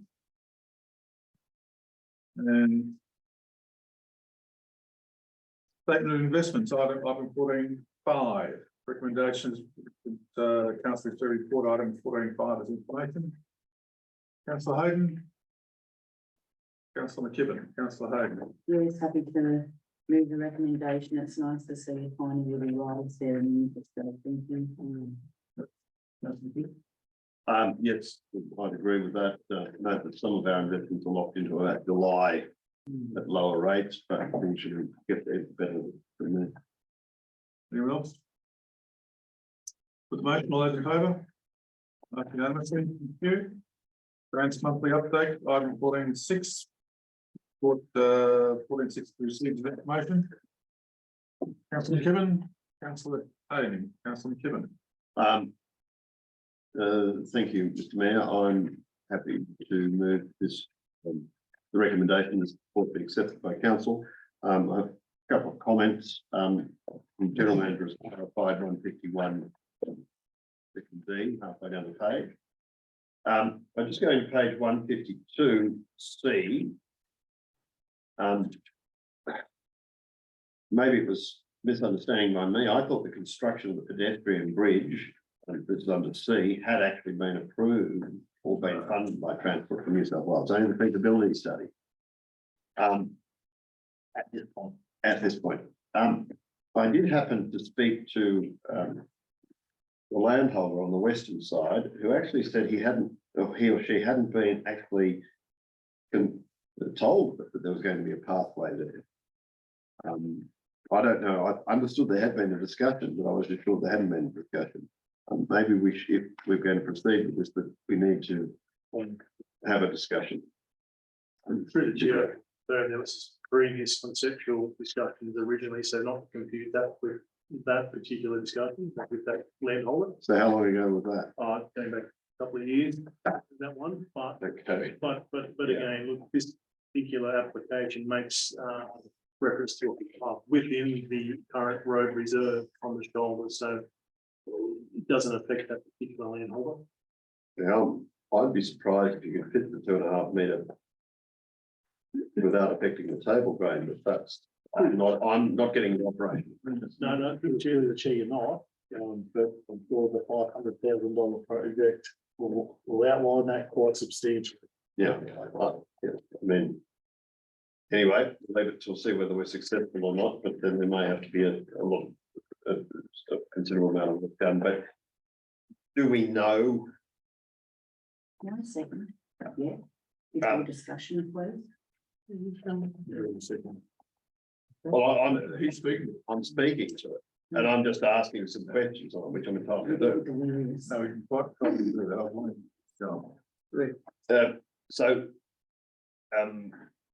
if we get the funding and Transport for New South Wales doesn't have funding for this bridge, it's going to be an interesting scenario. Because it has to mesh in with whatever bridge is built. All right, I'll leave it at that. I'm happy with the report. No problem. I'm happy to second the report. I'm disappointed in the unsuccessful grant, the Hazel Grove Schoolhouse. So I think we're going to have to try and find something else to do some preservation work on that. Other than that, that's it. Thank you. Councillor Tucker. Thank you, Mr. Mayor. One question related to grant funding notification, page 150 and 151. It says, to start with, comment, council received 3 notifications regarding successful applications. There's only 2 listed, with the A and C. I'm wondering either it's a typo and it should have said 2, or there's another one that was successful and has been listed. In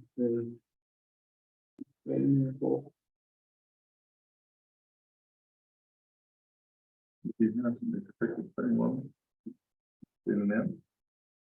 I think it might need to be 2, careful. Thank you. Yeah. And if it's 3, I will report the 3rd one back when I find out what it is. Thank you.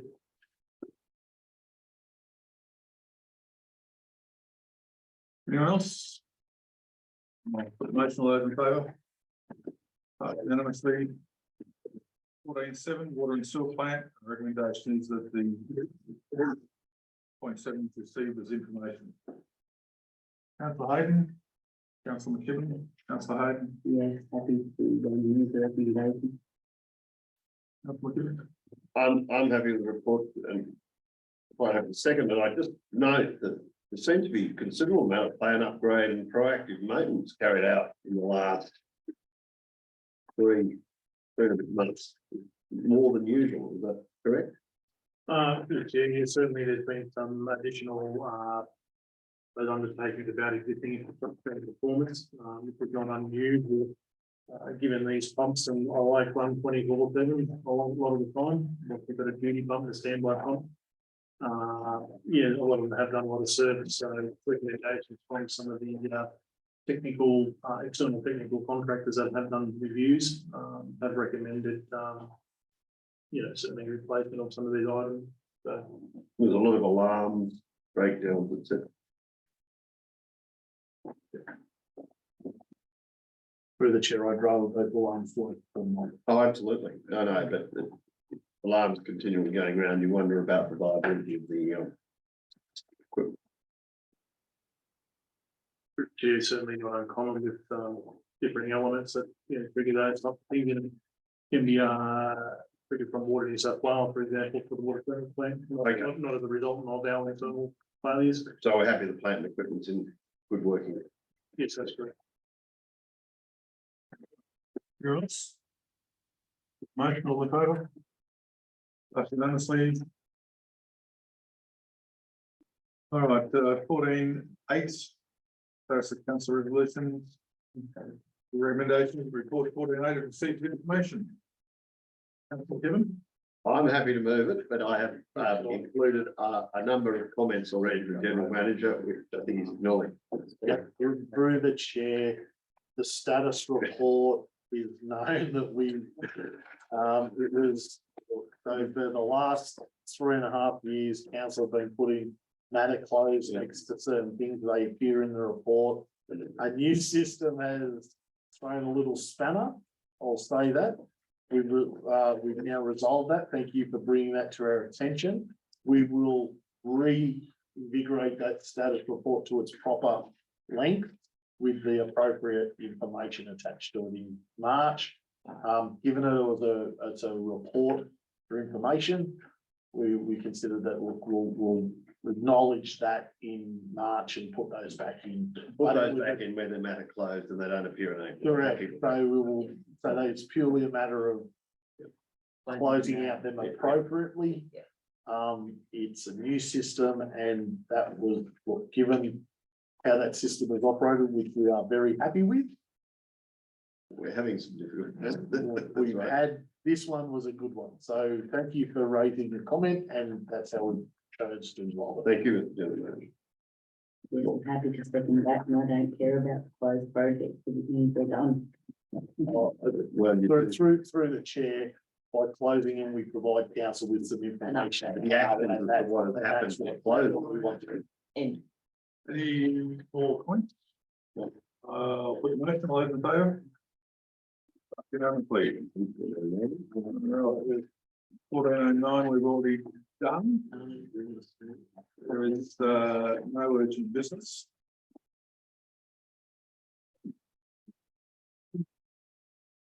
All right. Right.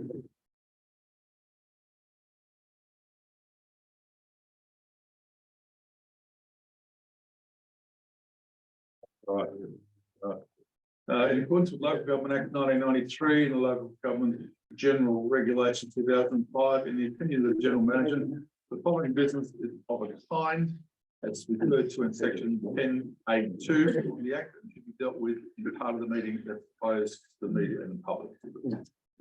So I move in a second to go under confidential. Councillor McKibben, Councillor Hayden.